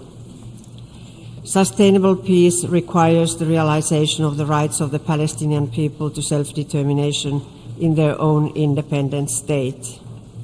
Finland has been a reliable partner to the Palestinians for decades in supporting the construction of the Palestinian state, both politically and through development cooperation. The international community now needs to create clear steps towards a Palestinian state. Palestine's UN membership is one of these steps.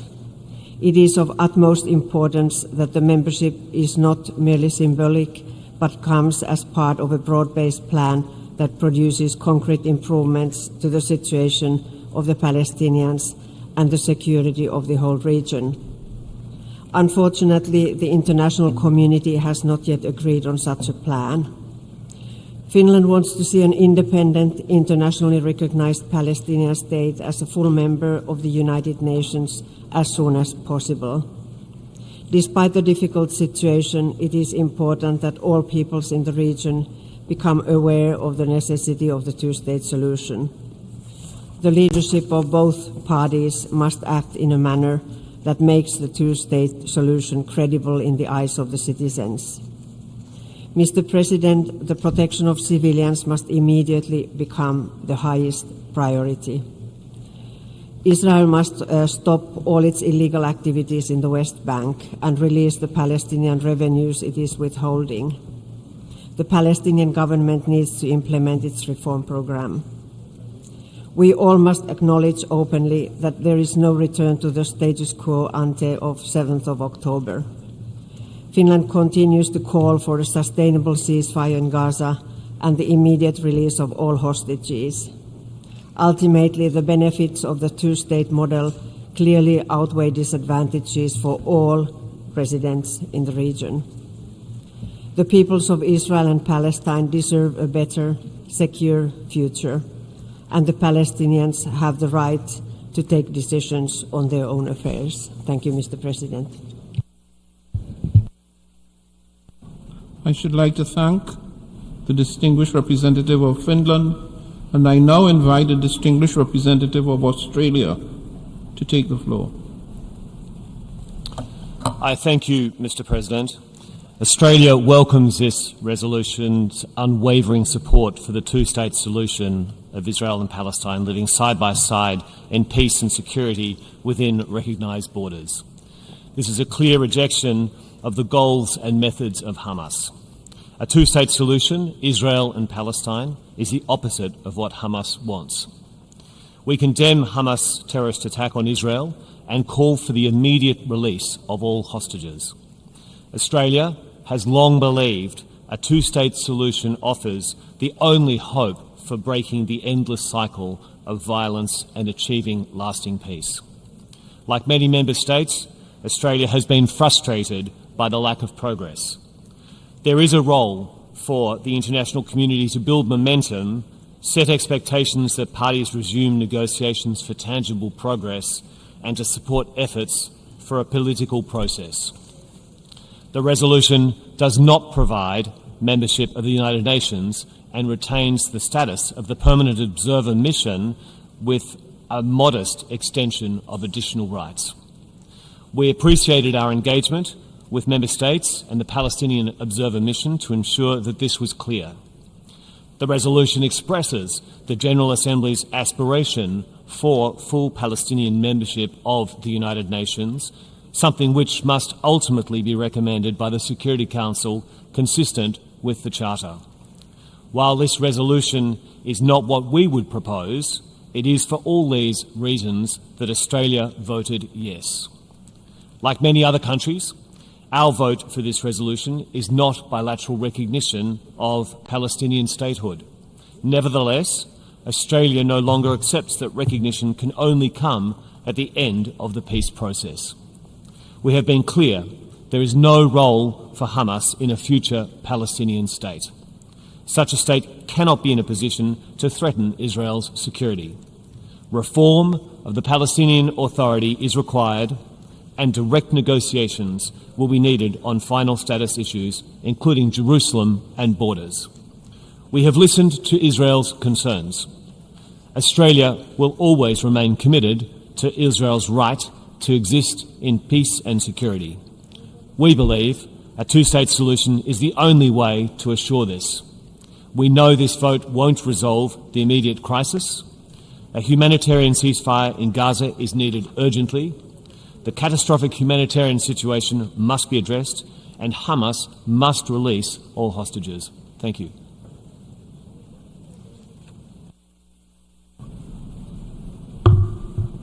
I give the floor next to the distinguished delegate of Germany, after thanking the distinguished delegate of Australia for his statement. Germany, the floor is yours. Thank you, Mr. President. Mr. President, Germany firmly believes in two states, Israel and Palestine, for two peoples in the Middle East. We share the goal of a Palestinian state. We fully support Palestinians' right to self-determination. Every child, every family deserves to live in peace, in prosperity, and in dignity, and we want the Palestinian people to have their own state. Germany has worked towards that for years, and we will relentlessly continue to do so.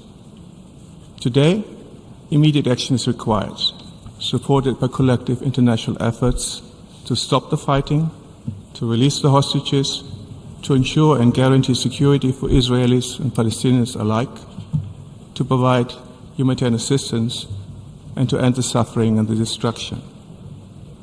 Without such immediate steps, a Palestinian state will not become a reality. But we want a Palestinian state to exist in reality. Unfortunately, today's vote in the General Assembly will not be able to create a viable Palestinian state, nor will it make peace. If immediate full membership ended all the suffering we are witnessing, we would have today wholeheartedly voted yes. Only direct negotiations between Israelis and Palestinians will lead to sustainable peace in the Middle East and to a two-state reality. And this is why we have abstained today. At this moment of time, let us focus on what is necessary to open an effective road to peace and security for the region, for Israelis and Palestinians alike. Germany is working relentlessly towards this goal. In close coordination with our partners in the region, we are focusing on creating the conditions necessary for a two-state solution. To be very clear, and on this many in this room seem to agree, full UN membership of a Palestinian state is not the beginning nor the end of a political process towards a two-state solution, but it is an integral part of such a political process. Israelis and Palestinians must start agreeing on tangible steps that allow both peoples to live in dignity and security side by side, steps to end the occupation and to prevent violence and incitement. Today we stand against unilateral measures undermining the prospect for a two-state solution, namely illegal settlement activities in the occupied territories and unprecedented levels of settler violence. We call upon the government of Israel to do its part to keep the two-state solution viable. At the same time, Palestinians need to lay the ground for a viable and legitimate state structure. What is needed is an effective, unified Palestinian Authority determined to live in peace and security with Israel as good neighbors. This will require continued substantial efforts from all stakeholders. The international community stands ready to take responsibility to ensure that the Palestinian Authority can effectively fulfill this task and guarantee security for Israelis and Palestinians alike. What happened on the 7th of October 2023 must never happen again.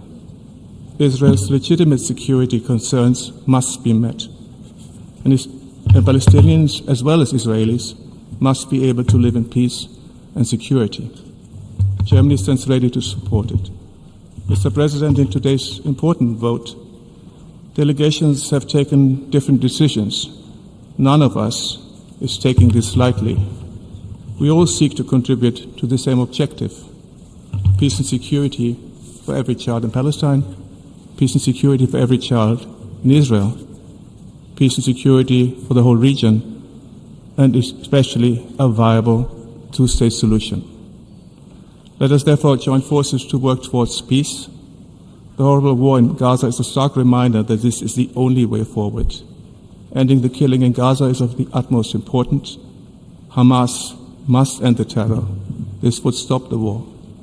All hostages must be released immediately and unconditionally. Israel must finally allow for humanitarian assistance to reach all innocent men, women, and children in Gaza now. We also call upon Israel to refrain from further escalation in Rafah and to do everything in its power to protect the lives of civilians in Gaza. As every country has the right to self-defense, every country also has the obligation to protect civilians. We cannot wait for the day when the Palestinian people finally have their own state, not just a seat behind a nameplate at the UN. This is what we are working for, and we believe we can only do this together. I thank you.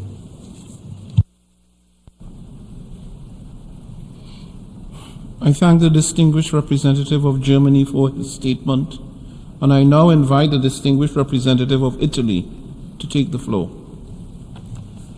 Mr. President, Italy is a firm supporter of the principle two people, two states, and shares the goal of a comprehensive, lasting peace that could only, and I stress only, be achieved on the basis of a two-state solution with Israel and Palestine living side by side in peace and security within agreed, recognized borders. We believe such a goal must be achieved through direct negotiations between the parties. We have doubts that today's approval of the resolution will contribute to the objective of reaching a lasting solution to the conflict. That is why we decided to abstain. With the brutal attacks perpetrated by Hamas on October 7th and the ensuing conflict in the Gaza Strip, reaching the objective of the two-state solution has become more urgent than ever. That is the only way to avoid the eternal cycles of action and reaction that have poisoned generations of Israeli and Palestinians' life. There will be no security for Israel without the existence of a sovereign, viable Palestinian state. A Palestinian state whose territory should cover both the West Bank and Gaza, and that should be effectively governed by a revamped Palestinian Authority. The importance of restoring a political horizon in order to respond to the legitimate aspirations of the Palestinian people should guide our action in the medium term. In the short term, priority should be given to resolve the catastrophic, tragic humanitarian crisis in the Gaza Strip. Within this context, we urge Israel to halt its plans already underway to start a ground operation in Rafah. As also mentioned by the President of the Italian Republic in front of this very assembly 3 days ago, Italy supports the Secretary General's call for military operations at Rafah to be avoided, given the painfully tragic consequences that they would further have on Palestinian civilians. At the same time, we also urge Hamas to release all the hostages unconditionally. Italy is doing its part to alleviate the immense suffering of the Palestinian population on the brink of a famine. Recently, our Foreign Minister launched the initiative Food for Gaza in collaboration with FAO, WFP and IFRC, aimed at better meeting the urgent demand for food security and primary health of the civilian population. We are also ready to resume our funding to UNRWA, earmarked to specific projects. We believe that the agency continues to play a pivotal role in the delivery of humanitarian assistance, playing a stabilizing role in the wider region. Once the emergency phase is over, Italy stands ready to do its part, together with all its partners, to contribute to relaunch a political horizon. I thank you. I should like to thank the distinguished representative of Germany, and I now invite the distinguished representative of Austria to take the floor. Thank you, Mr. President. Austria abstained on draft resolution L30 Rev 1 entitled Admission of New Members to the United Nations. Here's why. The admission of new members to the UN is a political and also a legal step. In general, it is one that we encourage deeply. For Austria, the United Nations is the paramount global organization where all states of the world seek solutions together to common challenges. Regarding the Middle East peace process, Austria therefore fully supports the vision set out in this resolution for two states, Israel and Palestine, living side by side in peace and security within recognized borders based on the pre-1967 borders. Austrian political leaders have consistently called for that. In January, Foreign Minister Schallenberg at the UN Security Council called on the international community to do more to achieve this aim by laying the foundations for a life in peace and dignity for Israelis and Palestinians alike. Austria remains committed to this goal, but we believe that genuine peace and security for Israelis and Palestinians alike can only be achieved through a political process. A mere symbolic recognition of Palestine will not bring about the changes that Palestinians aspire to and that they deserve. For this reason, Austria abstained on the draft resolution today and calls instead on both sides to return to the negotiation table. Austria stands ready to support efforts that can rebuild hope for peace and categorically rejects any unilateral attempts from any side to undermine the prospects for a two-state solution. Thank you. I should like to thank the distinguished representative of Austria, and I now invite the distinguished representative of the United Kingdom to take the floor. Thank you, President. The United Kingdom remains firmly committed to a two-state solution that guarantees security and stability for both the Israeli and the Palestinian people. As we said in the Security Council last month, we're abstaining on this resolution because we believe that the first step towards achieving this goal is resolving the immediate crisis in Gaza. The fastest way to end the conflict is to secure a deal which gets the hostages out and allows for a pause in the fighting in Gaza. We must then work together to turn that pause into a sustainable, permanent ceasefire. Setting out a horizon for a Palestinian state should be one of the vital conditions for moving from a pause in fighting to a sustainable ceasefire. Recognizing a Palestinian state, including at the UN, should be part of that process. As my Foreign Secretary has said, while this shouldn't be at the start of a new process, it doesn't have to be at the very end of the process. President, we remain deeply concerned about the prospect of a major operation in Rafah.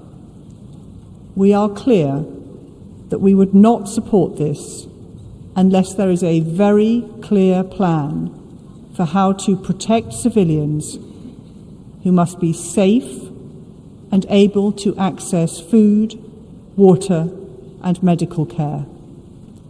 We have not seen that plan, so in these circumstances, we would not support a major operation in Rafah. The UK is doing all it can to reach a long-term solution to this crisis.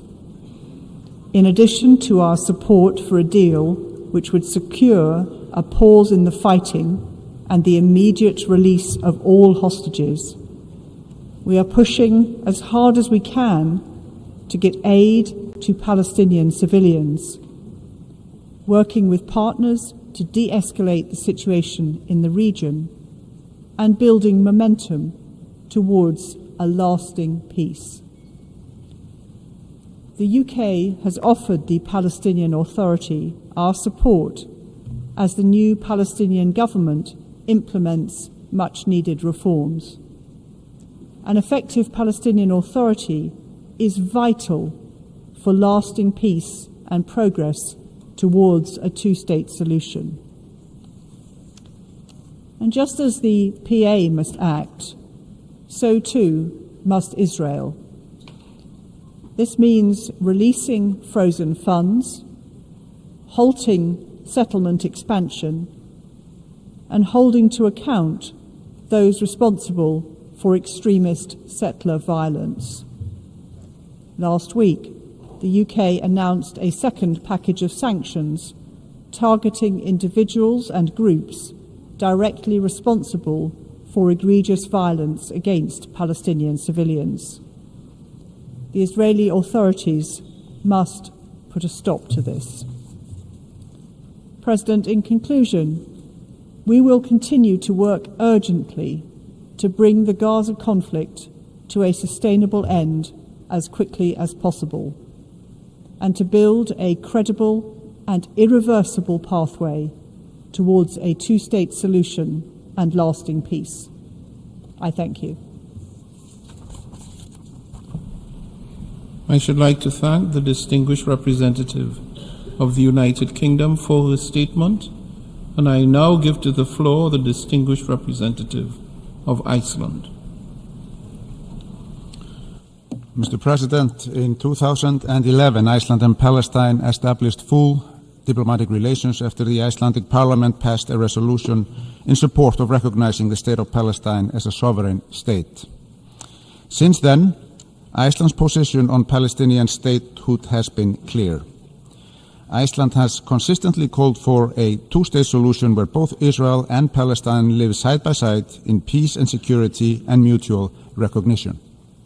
Therefore, we support Palestine's full membership of the United Nations and the call for the Security Council to reconsider the matter favorably. We also call on the Council to do more to live up to its mandate and address the Middle East peace process. This is why we voted in favor of today's resolution. Mr. President, just as Iceland has consistently condemned Hamas's past indiscriminate terrorist attacks, we condemned in the strongest terms the horrific attack on Israel on October the 7th. We continue to call for the immediate and unconditional release of all hostages taken in this most fatal attack on Jews since the Holocaust. In 1947, Iceland's first permanent representative to the United Nations was instrumental in passing Resolution 181, envisioning the formation of independent Arab and Jewish states. Subsequently, Iceland supported Israel's admission to the UN in 1949. Ever since, Iceland has reiterated Israel's clear right to defend itself in line with the UN Charter and international law, including international humanitarian law. We also recognize the legitimate security concerns of Israel. Israel's right to exist is beyond debate. We can never forget the horrors of the Holocaust, which led to the creation of the State of Israel, especially now as we face extreme increase in anti-Semitism. At the same time, we recognize the injustice of Israel's illegal settlements in the West Bank and East Jerusalem and the blockade of Gaza. We once again call on Israel to put an end to this and take action to stop settler violence. Freedom of media also needs to be respected. Mr. President, ultimately international law provides states with rights and obligations. Both are sacred. Iceland expects the two states, Israel and Palestine, to enjoy and respect both. In the past months, the world has witnessed hindered access for humanitarian aid, water and power to Gaza. There have been reports of civilian infrastructure and hospitals being used for purposes that can deprive them of their protection under international humanitarian law. And we have witnessed totally unacceptable losses of the lives of civilians, children, aid and health workers, journalists and UNRWA staff. All of these constitute serious violations of international humanitarian law. The figures are shocking. After 6 months of war, over 35,000 people have died in Gaza. More than 2 million civilians are desperately in need of life-saving aid. Civilian infrastructure is in ruins. And if Israel's large-scale military campaign in Rafah materializes, the situation is bound to get even worse. We therefore urge Israel to halt its operations in Rafah. Iceland condemns all violations of international law, including international humanitarian law. And again, international law provides states with rights and obligations. Both are sacred. We must restore respect for international law, including humanitarian law, which binds all parties to armed conflicts and cannot be derogated from. The civilians in Gaza must be protected in accordance with the legally binding orders issued by the International Court of Justice in The Hague. Security Council resolutions 2712, 2720 and 2748 must be implemented. Mr. President, mindful of how seemingly insurmountable grievances have been overcome during our lifetimes, there is hope for the two states to live side by side in peace. The people of Palestine and Israel deserve to live in peace and security in prosperous and democratic societies. They deserve to live without fear of aggression or terrorist attacks. We therefore call on Israel and Hamas to urgently agree to and implement a sustained ceasefire and commend all efforts to try to bring an agreement to fruition. Today's resolution will not immediately change the situation on the ground, but it recognizes that peace will not be achieved through unilateral means. It calls for more to be done and determines that there is no better path towards peace than the two-state solution. In this context, Mr. President, Palestine should qualify and be welcomed as the 194th UN member state. And I thank you. I should like to thank the distinguished delegate of Iceland for his statement, and I now invite the distinguished delegate of Romania to take the floor. Thank you very much, Mr. President. Mr. President, Romania abstained on the resolution on the admission of new members to the United Nations. Romania has recognized Palestine in 1988, and we remain supportive of the two-state solution as the only option for a just and lasting resolution of the Palestinian-Israeli conflict. In the 36 years since recognizing Palestine, we have been standing by the Palestinian people and provided support throughout the time to the civilians, including during the ongoing crisis. And we will continue to support the Palestinians in line with international law, international humanitarian law. As a long-standing supporter of the Charter, Romania wishes to highlight that admission of a state to UN membership will be, quote, effected by a decision of the General Assembly upon the recommendation of the Security Council, unquote. We are hence of the view that the Security Council needs to consider the matter first and reach a positive recommendation before the General Assembly can decide. We need to preserve the complementarity and sequencing of action between the General Assembly and the Security Council in line with the UN Charter. In our view, the two-state solution remains the only way for bringing just and lasting peace in the Middle East, based on international law, relevant UN Security Council resolutions, the Madrid Principles, including Land for Peace, the agreements previously reached by the parties, and the Arab Peace Initiative, with the State of Israel and an independent, democratic, contiguous, sovereign and viable State of Palestine living side by side in peace and security and mutual recognition. UN membership for Palestine is part of this larger framework conducive to peace and stability. The international community, including the United Nations, need to redouble efforts to create the necessary conditions. Thank you, Mr. President. I should like to thank the distinguished delegate of Romania, and I now give the floor to the distinguished representative of Latvia. Mr. President, Latvia abstained on the resolution on admission of new members of the United Nations because we continue to believe official recognition of a Palestinian state should only be conducted in the framework of a negotiated agreement in accordance with the international parameters. Latvia recognizes the right of the Palestinian people to self-determination, including the right to their independent state of Palestine. Latvia remains committed to the two-state solution of Israel and Palestine living side by side in peace and security within recognized borders based on the pre-1967 borders to guarantee sustainable peace. Our vote shall not be interpreted as support to the ongoing crisis, including practices that violate international law and international humanitarian law. We fully recognize that more than 34,000 Palestinians have perished, and the remaining residents of Gaza continue to face life-threatening danger as well as humanitarian catastrophe. This crisis must be addressed without delay, ensuring immediate humanitarian pause and sustainable ceasefire, unconditional release of hostages, and the provision of unhindered humanitarian assistance at scale to the Palestinian people to end the suffering now. We thank the Palestinian Mission and other interlocutors for their constructive efforts to improve the text of the resolution to enable the widest possible support among UN member states. Therefore, we call on the Security Council to reconsider the matter on the UN membership of Palestine as soon as possible. To conclude, we believe that this is the time for the international community to redouble efforts towards overcoming the current crisis and reviving the Middle East peace process aimed at achieving the two-state solution.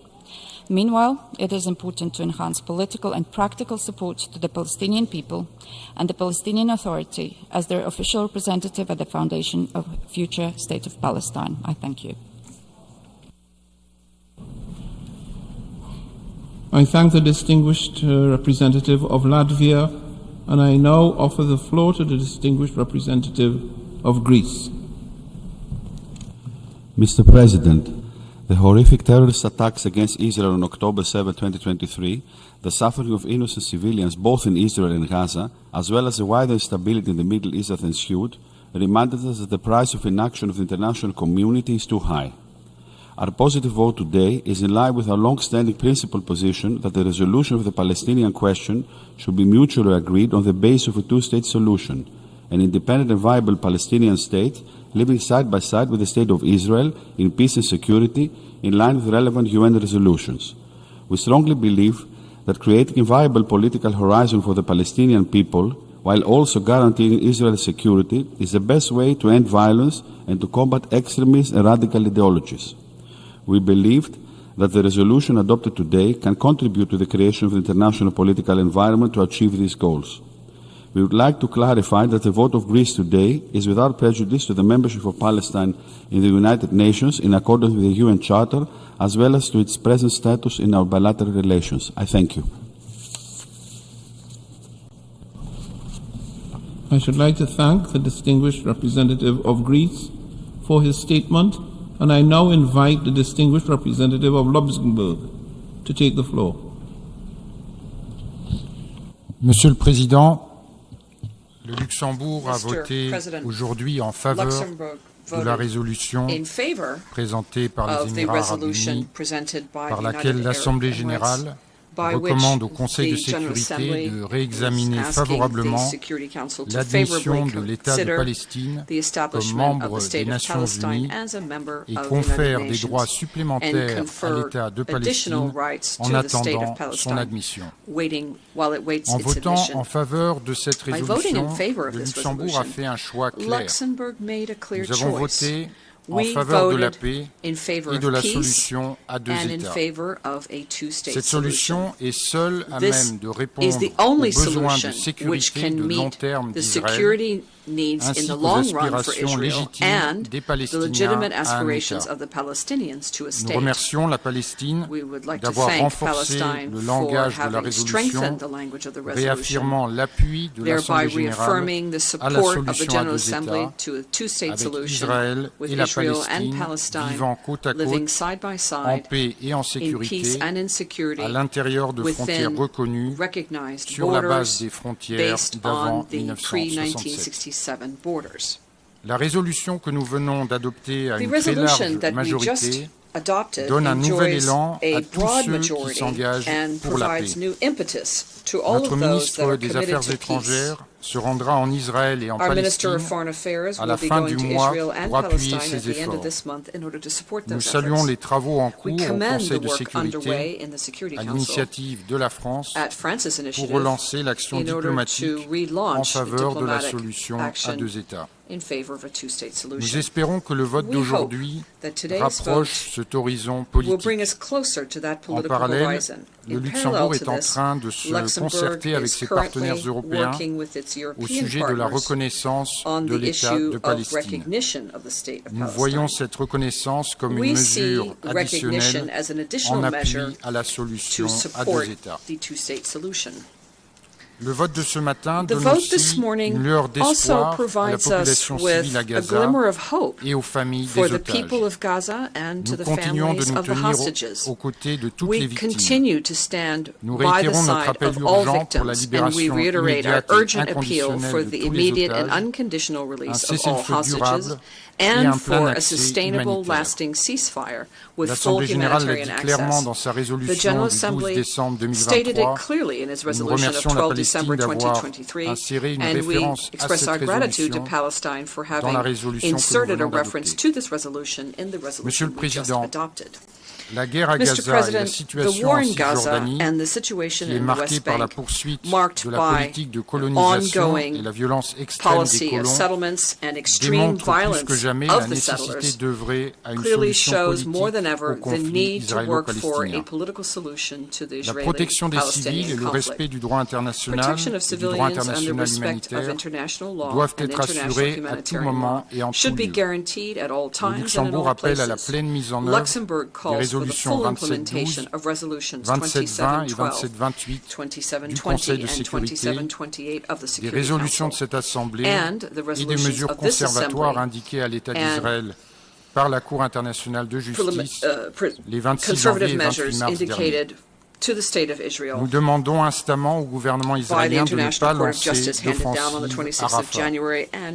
Comme l'a souligné le secrétaire général, un tel assaut serait une catastrophe qui ferait un nombre incalculable de victimes civiles.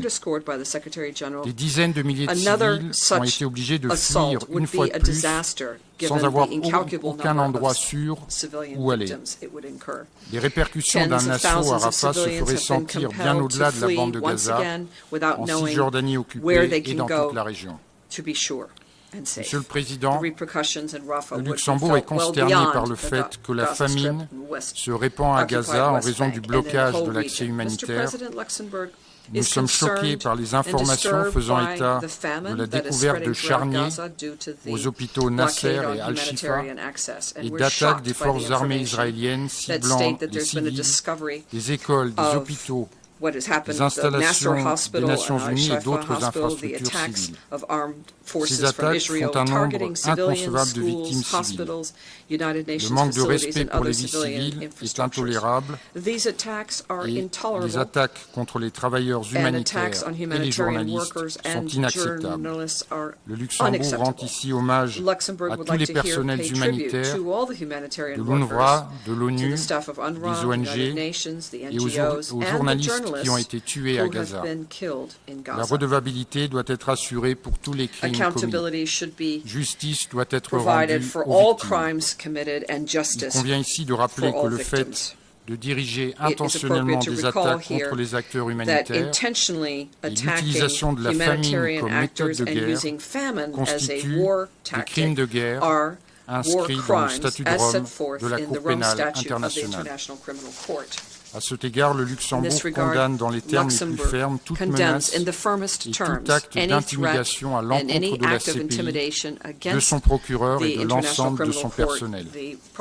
La CPI joue un rôle fondamental dans la lutte contre l'impunité et doit donc pouvoir agir en toute indépendance.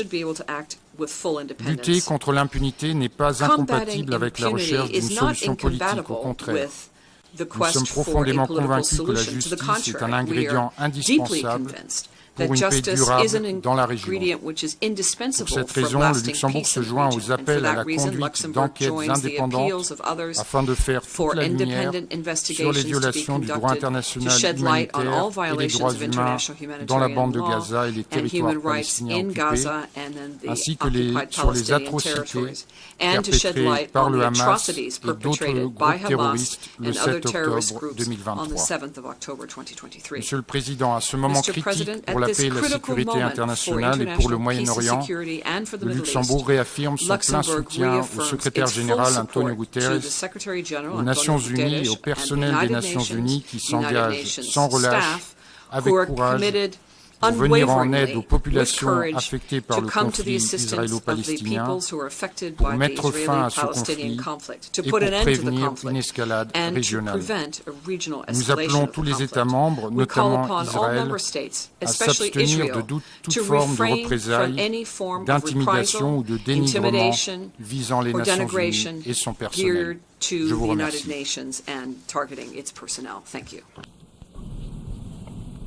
I thank the distinguished representative of Luxembourg, and I now invite the distinguished representative of Bulgaria to take the floor. Thank you, Mr. President. Mr. President, Bulgaria was among the first to recognize the state of Palestine back in 1988. We have consistently supported the legitimate aspirations of the Palestinian people pertaining to their right to self-determination, and we are convinced that the Palestinian people, like all peoples, have the right to a sovereign and independent state which can participate in the multilateral system on an equal footing with all other states in line with the principles of the UN Charter and the international rules-based order. Our commitment to a just and comprehensive resolution of the Israeli-Palestinian conflict based on the two-state solution is firmer than ever. Given the current political context, the resolution just adopted should have been aimed at facilitating in its entirety the achievement of this comprehensive goal. When it comes to the annex, the resolution just adopted contains some elements which need further clarification from the point of view of procedural rules and established practice. Therefore, Bulgaria was not in a position to support the draft and abstained on it. Thank you. I thank the distinguished representative of Bulgaria, and I now invite the distinguished representative of Tunisia to take the floor. شكرا السيد الرئيس. Mr. President. صوتت تونس لصالح مشروع القرار تأكيدا لدعمها للحق الشرعي والطبيعي لدولة فلسطين في العضوية الكاملة في منظمة الأمم المتحدة، خاصة وأنها تستجيب لكل مقتضيات هذه العضوية كما وردت في الفقرة الرابعة من الميثاق، ونعتبر هذا الحق جزءا أصيلا من الحق الشرعي للفلسطينيين في تقرير المصير، وحتى تتمكن دولة فلسطين من مواصلة جهودها مع المجموعة الدولية لإنهاء الاحتلال ووضع حد للجرائم وحرب الإبادة وكل ممارسات القمع والتنكيل التي يتعرض لها الشعب الفلسطيني منذ 7 عقود. إن حصول مشروع القرار على تأييد أكثر من ثلثي الدول the draft resolution garnered the support of more than two-thirds of the member states represents a clear message confirming the right of the Palestinian state to occupy its natural place among the wider membership. It reaffirms the need to respect the UN Charter and the principles of right, justice, and international law. Mr. President, Tunisia reaffirms its steadfast and principled support for the right of the Palestinian people to restore their legitimate, inalienable, imprescriptible rights, most notably their right to self-determination and to the establishment of their independent, fully sovereign state on all the land of Palestine, with Al-Quds al-Sharif as its capital. Tunisia calls upon the international community and the Security Council once again to shoulder their historic, legal and moral responsibilities to put an end to the ongoing massacres against the Palestinian people in Gaza and in the rest of the occupied Palestinian territories, to establish the truth concerning the mass graves that were discovered, and to stop providing the occupation forces with weapons. These massacres and crimes that have crossed all the lines and which are being perpetrated by the occupation forces, which persist in abusing the Palestinian people and violating their rights amidst an ongoing international silence and a lack of accountability, owing to the special support Israel is receiving in the Security Council. This support emboldened it to ignore international law and UN resolutions. We call for an immediate end of these crimes and to holding the occupation accountable, to also hold accountable those responsible for genocides and war crimes. We beseech the international community to stand firmly and seriously away from any political consideration or double standards, and to prevent another crime against more than 1.5 million Palestinians that were forcibly displaced to Rafah, to allow the delivery of humanitarian assistance and all basic necessities that are denied by the occupation forces, which are using starvation as a means of warfare. In conclusion, we reaffirm that the right of the State of Palestine to full membership in the United Nations cannot be doubted, denied, or misinterpreted. It is a historic, inalienable, established right that was adopted by the overwhelming majority of the international community as one of the most important pillars of a just, comprehensive, and lasting solution to the just Palestinian cause. It will restore rights to their owners. In this context, we call upon the Security Council to reconsider favorably the full membership of the State of Palestine. This would be a first step towards justifying a situation that runs counters to the principles of right, justice, and the purposes of the United Nations. Thank you, President. I thank the distinguished representative of Tunisia, and I now give the floor to the distinguished representative of Estonia.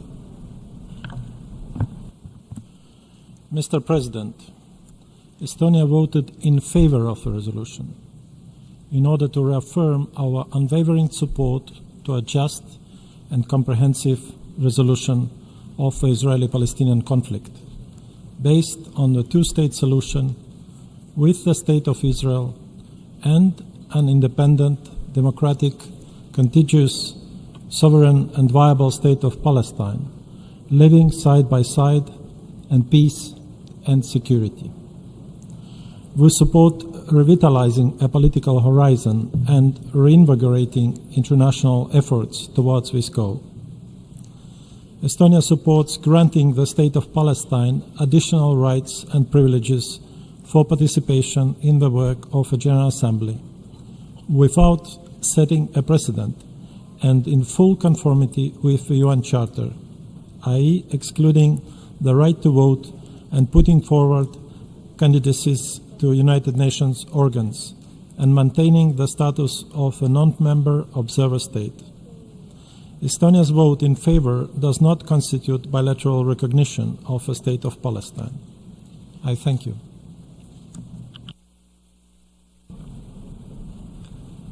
I should like to thank the representative of Estonia, and I now call upon the representative of Cyprus. Thank you, Mr. President. Mr. President, Cyprus has voted in favor of the resolution which was adopted today. At the same time, Cyprus wishes to underline that the adoption of this resolution constitutes an exceptional case and shall not establish any precedent for the future. Cyprus remains unwaveringly committed to the United Nations Charter and international law, which we all have an obligation to uphold and to protect. In this regard, we strongly call on all member states to respect and safeguard adherence to the UN Charter and the exercise of the authority and responsibilities of the UN Security Council, including concerning admission of new members to the United Nations. Cyprus has recognized the State of Palestine since 1988. The Palestinian cause for self-determination should in no way be associated with the heinous acts of the Hamas terrorist group, which does not represent the Palestinian people and which we have on numerous occasions unequivocally condemned. Cyprus remains committed to the goal of a comprehensive, lasting and sustainable peace in the form of a two-state solution as the only viable path to peace and security in the Middle East. Palestinians and Israelis have an equal right to live in safety, dignity and peace. I thank you, Mr. President. I thank the representative of Cyprus, and I now invite the representative of Slovakia to take the floor. Thank you, Mr. President. I'm taking the floor to deliver the explanation of Slovakia's vote on draft resolution L30 Rev 1. Slovakia voted in favor of this draft resolution enhancing the participation rights and privileges of the State of Palestine in the United Nations General Assembly.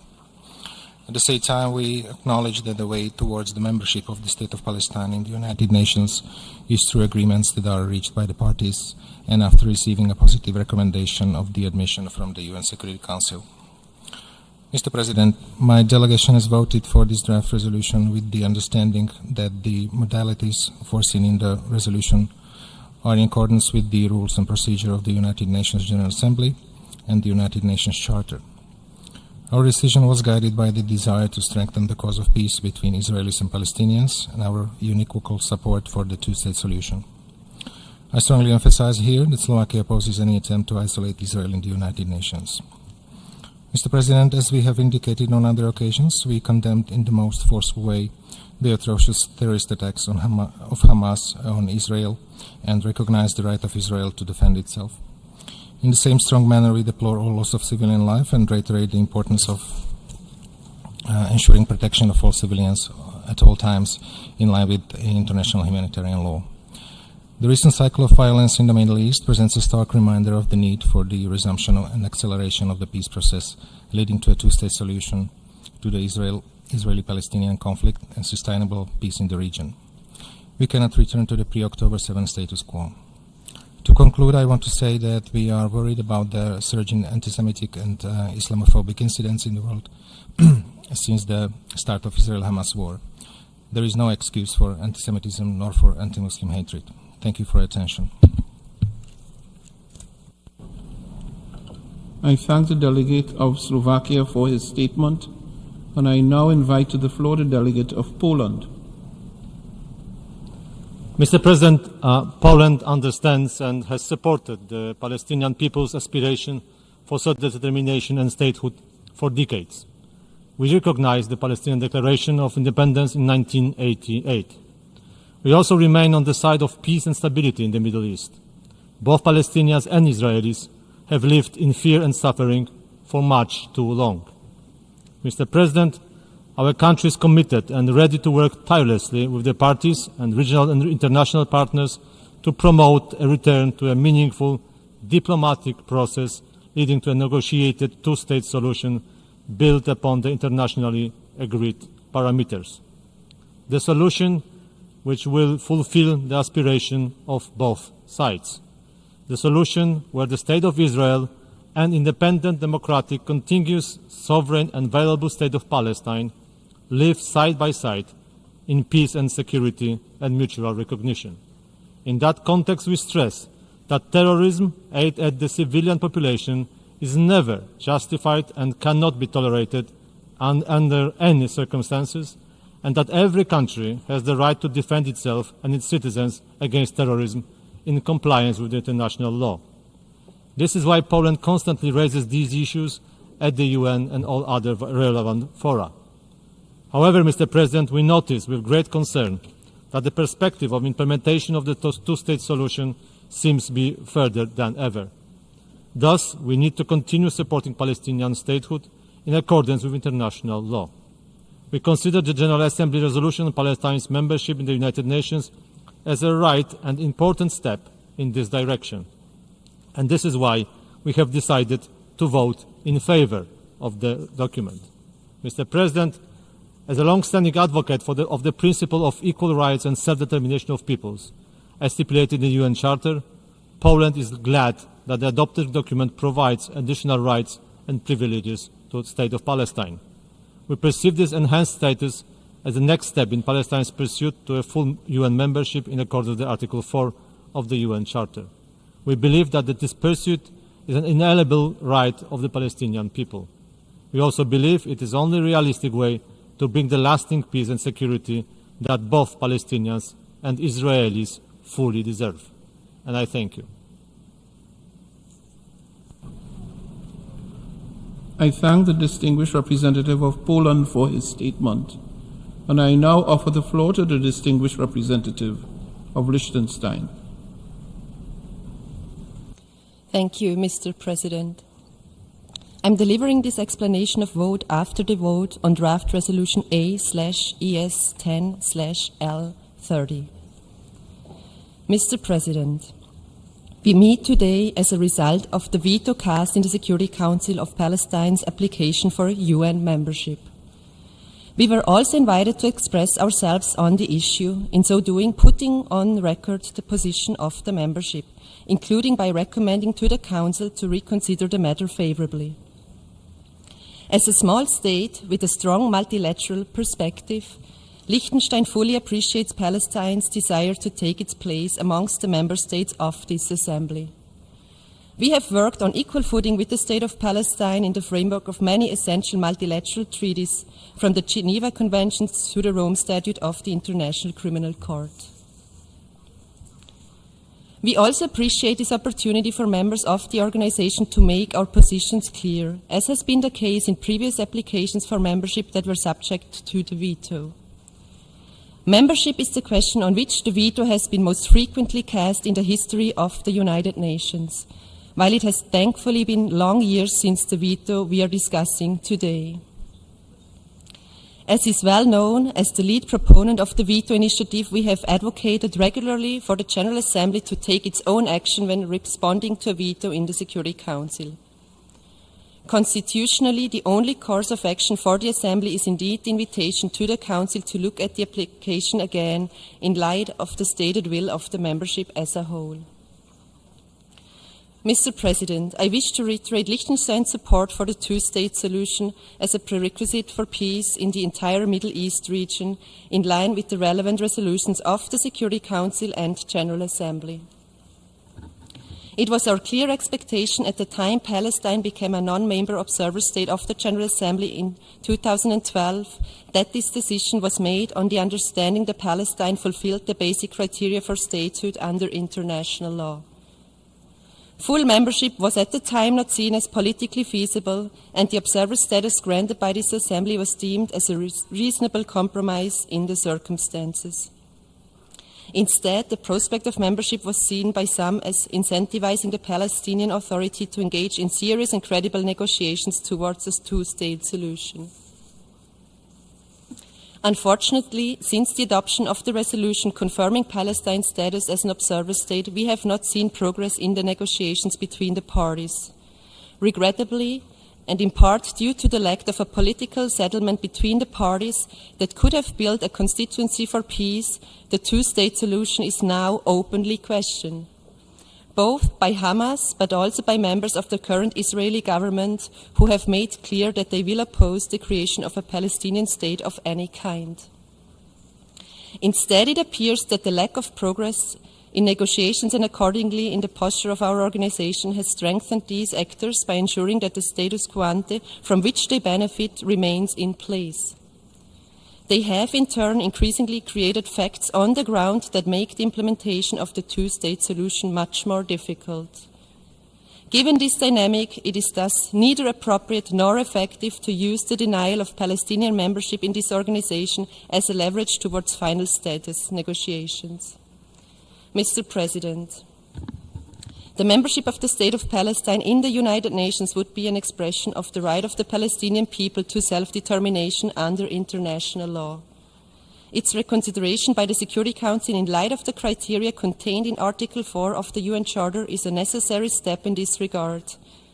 The membership would demonstrate our commitment to ensure that the Palestinian people are able to live in a secure, peaceful and dignified manner, side by side with the State of Israel as two states with equal rights as envisaged in Resolution 181 of this Assembly. Mr. President, this is why Liechtenstein has voted in favor of today's resolution. We are grateful to the authors of the text for having accepted revisions to their original text, which makes it clear that the provisions of the resolution are in line with the Charter of the United Nations. We further put on the record our continued condemnation of the terrorist attacks of 7th of October. Today, this Assembly has made an unequivocal statement in support of the two-state solution. I thank you.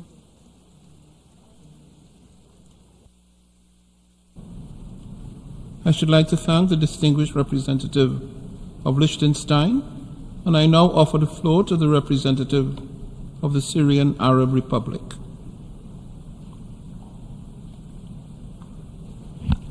شكرا سيد الرئيس. أشكركم على استئناف الدورة الاستثنائية العاشرة للجمعية العامة والتي تأتي في ظل استمرار المعاناة الإنسانية في قطاع غزة جراء الإبادة الجماعية وجرائم الحرب والجرائم ضد الإنسانية التي ترتكبها سلطات الاحتلال الإسرائيلي بحق الشعب الفلسطيني والتي أدت لاستشهاد ما يزيد عن 35,000 فلسطيني غالبيتهم من النساء والأطفال. لقد لقيت معاناة وآلام الشعب الفلسطيني الرازح تحت الاحتلال تضامنا دوليا واسعا وترافقت بمطالبات قوية بوقف الإبادة التي ترتكبها إسرائيل ومنح الفلسطينيين حقوقهم المشروعة التي أكدت عليها مبادئ منظمتنا وقراراتها ذات الصلة. لقد صوتت بلادي سوريا مع أكثر من 140 دولة لصالح القرار الذي اعتمدته الجمعية العامة قبل قليل، وذلك لمطالبة مجلس الأمن بإعادة النظر في طلب فلسطين الحصول على العضوية الكاملة في الأمم المتحدة واعتماد توصية داعمة لذلك بما ينصف الشعب الفلسطيني الرازح تحت الاحتلال. السيد الرئيس، إن منح فلسطين العضوية الكاملة في الأمم المتحدة هو تكريس لمبادئ القانون الدولي وأحكام ميثاق الأمم المتحدة وإحقاقا للحقوق واعترافا بحق شرعي باسع وغير قابل للتصرف للشعب الفلسطيني. إن تصويت غالبية الدول الأعضاء قبل قليل لصالح القرار يبرز بوضوح دعوتها لرفع الظلم الذي تعرض له الشعب الفلسطيني على مدى ما يقارب 8 عقود، ولن تفلح أكاذيب وادعاءات واستعراضات ممثل الاحتلال الإسرائيلي في تغيير تؤكد سوريا أن عرقلة الولايات المتحدة الأمريكية وعدد من حلفائها إقامة الدولة الفلسطينية المستقلة ذات السيادة على التراب الفلسطيني واستخدامها الفيتو في المرة الماضية ضد نيلها العضوية لن يسهم إلا في إطالة أمد حالة عدم الأمن والاستقرار التي أوجدها الاحتلال الإسرائيلي لأراضي عدد من الدول العربية في فلسطين وسوريا ولبنان. وتؤكد سوريا أن تصويتها لصالح القرار يأتي كتعبير عن موقفها الثابت والداعم بقوة للشعب and principled الفلسطيني position that strongly وحقوقه supports the Palestinian المشروعة people and their legitimate ولا rights. يعني بأي And حال this من in no الأحوال way الاعتراف means a بإسرائيل recognition أو of نفي Israel صفة or الاحتلال removing عنها. its attribution as في an هذا occupier. السياق And تجدد here بلادي we مطالبتها renew our بوضع demand قرارات الأمم for المتحدة putting the United ذات Nations الصلة resolutions موضع and of التنفيذ relevance لإنهاء into الاحتلال action to put an وضمان end to the الانسحاب occupation and to الإسرائيلي guarantee الكامل a full من Israeli الأراضي withdrawal العربية from المحتلة occupied Arab بما فيها territories, الجولان السوري including the المحتل occupied Syrian حتى خط Golan, الرابع من and حزيران until the 4 لعام June 1967. 1967 lines. السيد الرئيس Mr. تدين President, سوريا بأشد العبارات Syria condemns in the strongest العدوان terms الإسرائيلي الهمجي the barbaric المتواصل ضد Israeli الشعب attack that الفلسطيني continues الشقيق against the sisterly Palestinian وما people يرافقه من and اعتداءات the متكررة accompanying and على repeated الأراضي السورية attacks وعلى on أهلنا في الجولان Syrian السوري land and our المحتل people in the occupied Syrian Golan. وتطالب بوضع حد We لتلك demand an الاعتداءات end to this aggression. كما تدين سوريا أيضا Syria condemns الدعم اللامحدود the unlimited الذي support توفره بعض الدول الغربية that some Western states are وفي offering, مقدمتها الولايات with the United المتحدة States at their الأمريكية forefront. لما ترتكبه إسرائيل من We condemn the support انتهاكات that is وجرائم being given to Israel واعتداءات as it في perpetrates فلسطين violations and crimes and وسوريا aggressions in ولبنان Palestine, in Syria, and Lebanon. ومنعها مجلس الأمن من النهوض And we condemn that بمسؤولياته it prevents the لحفظ Security Council السلم from والأمن upholding its الدوليين responsibilities وهو الأمر to maintain international peace and security. الذي يؤكد هذا الدعم الغربي لإسرائيل Shows من this الدول الغربية Western support for Israel by a handful of Western states. This support shows hypocrisy and double standards in dealing with matters of human rights and with matters on the maintenance of international peace and security and the noble principles and values that have been upheld in the Charter of the United Nations. وقوفها إلى جانب الشعب الفلسطيني الشقيق في نضاله لتحرير أرضه المحتلة وتشدد على ضرورة الوقف الفوري للعدوان الإسرائيلي وتقديم الدعم الإنساني العاجل لأهالي غزة ومنع تهجيرهم قسرا وتحذر من مخاطر اجتياح رفح التي تمثل الملاذ الأخير لأهالي غزة وتشدد بلادي على ضرورة مساءلة مجرمي الحرب الإسرائيليين عن جرائمهم وضمان عدم إفلاتهم من العقاب. شكرا سيد الرئيس. Thank you, Mr. President. I should like to thank the distinguished representative of the Syrian Arab Republic, and I now invite the distinguished representative of the Republic of Korea to take the floor. Thank you, Mr. President. With the adoption of today's resolution, Palestine has been granted additional methods of participation in the UN General Assembly as a non-member observer. The Republic of Korea voted in favor of the resolution proposed by the Arab group, hoping that Palestine's enhanced participation in the UN General Assembly will be another step towards the realization of the two-state solution. We believe that in the future, when an appropriate time comes, Palestine will be able to serve as a member of the United Nations in accordance with the Charter, which will be a critical step towards the ultimate goal of the two-state solution and lasting peace. The Republic of Korea also voted in favor of the resolution with the understanding that the modalities provided in the resolution are only effective within the scope of the UN Charter and that the resolution does not constitute a precedent for other cases, as clearly provided in the resolution.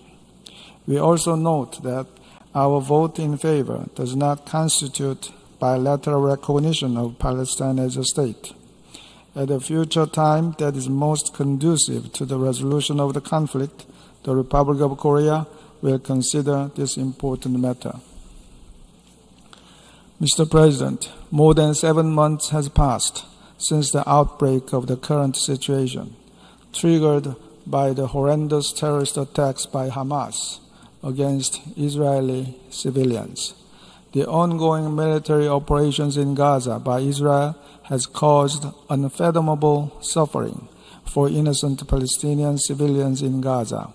And now we are standing at a critical juncture that could either lead to a deal for a vital ceasefire and the release of hostages, or a massive and bloody ground operation in Rafah, where 1.4 million people are packed with despair and fear. At this stage, it is vital that the utmost diplomatic efforts by the U.S., Egypt, and Qatar can lead to an invaluable outcome. As such, we urge the parties to the conflict to prioritize the suffering of Gazan civilians and Israeli hostages over any other considerations, and to take the right path towards the ceasefire. Neither the 2.3 million people in Gaza nor the Israeli hostages and their families deserve this tragedy. Mr. President, with the adoption of today's resolution, we hope that Palestine can play a bigger role in contributing to securing peace and stability in the Middle East, and that this resolution will expedite long overdue negotiations between the parties toward the common and much anticipated goal of the two-state solution and peace, security, and dignity for all. I thank you, Mr. President.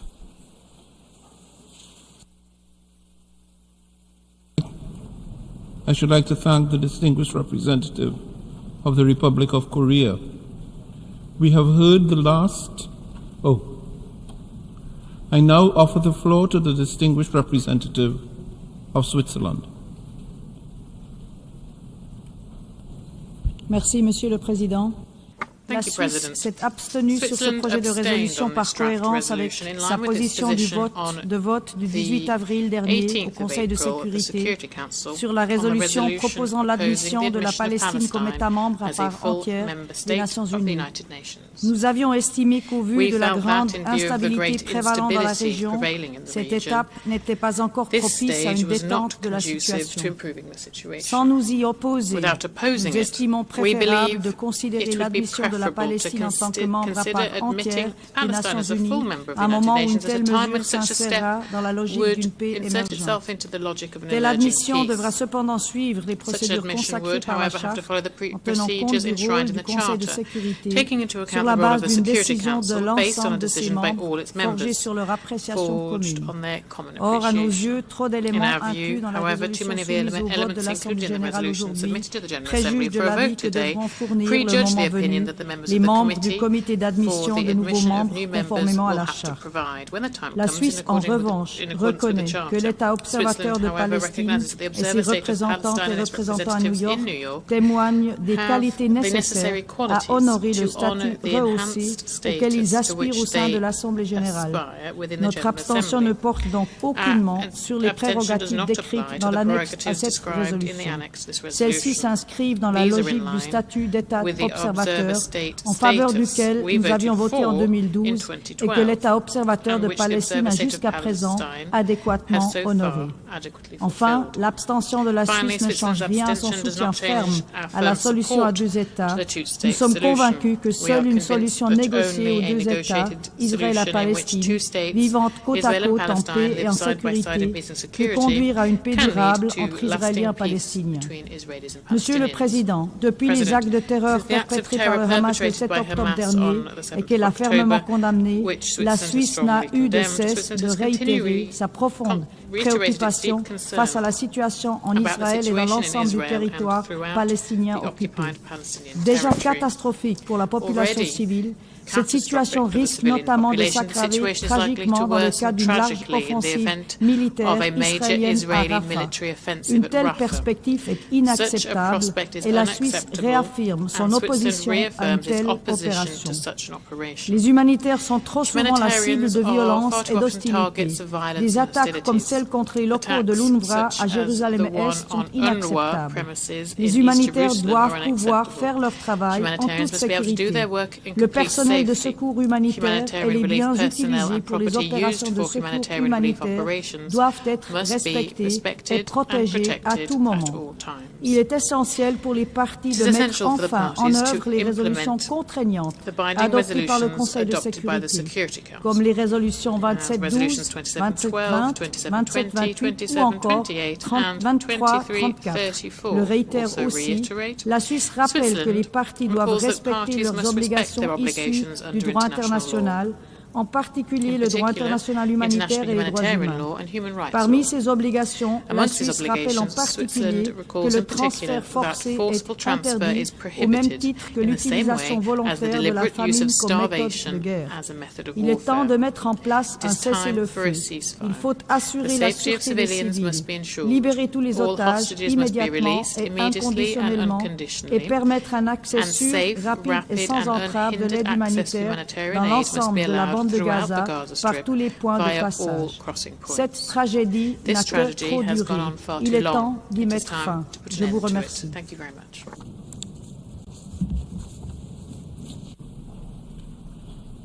I should like to thank the distinguished representative of Switzerland for his statement. We have heard the last speaker in explanation of vote after the vote for this meeting. We shall hear the remaining speakers in explanation of vote after the vote this afternoon at 3 p.m. in this hall, to be followed by the resumption of the debate on agenda item 5. The meeting is adjourned.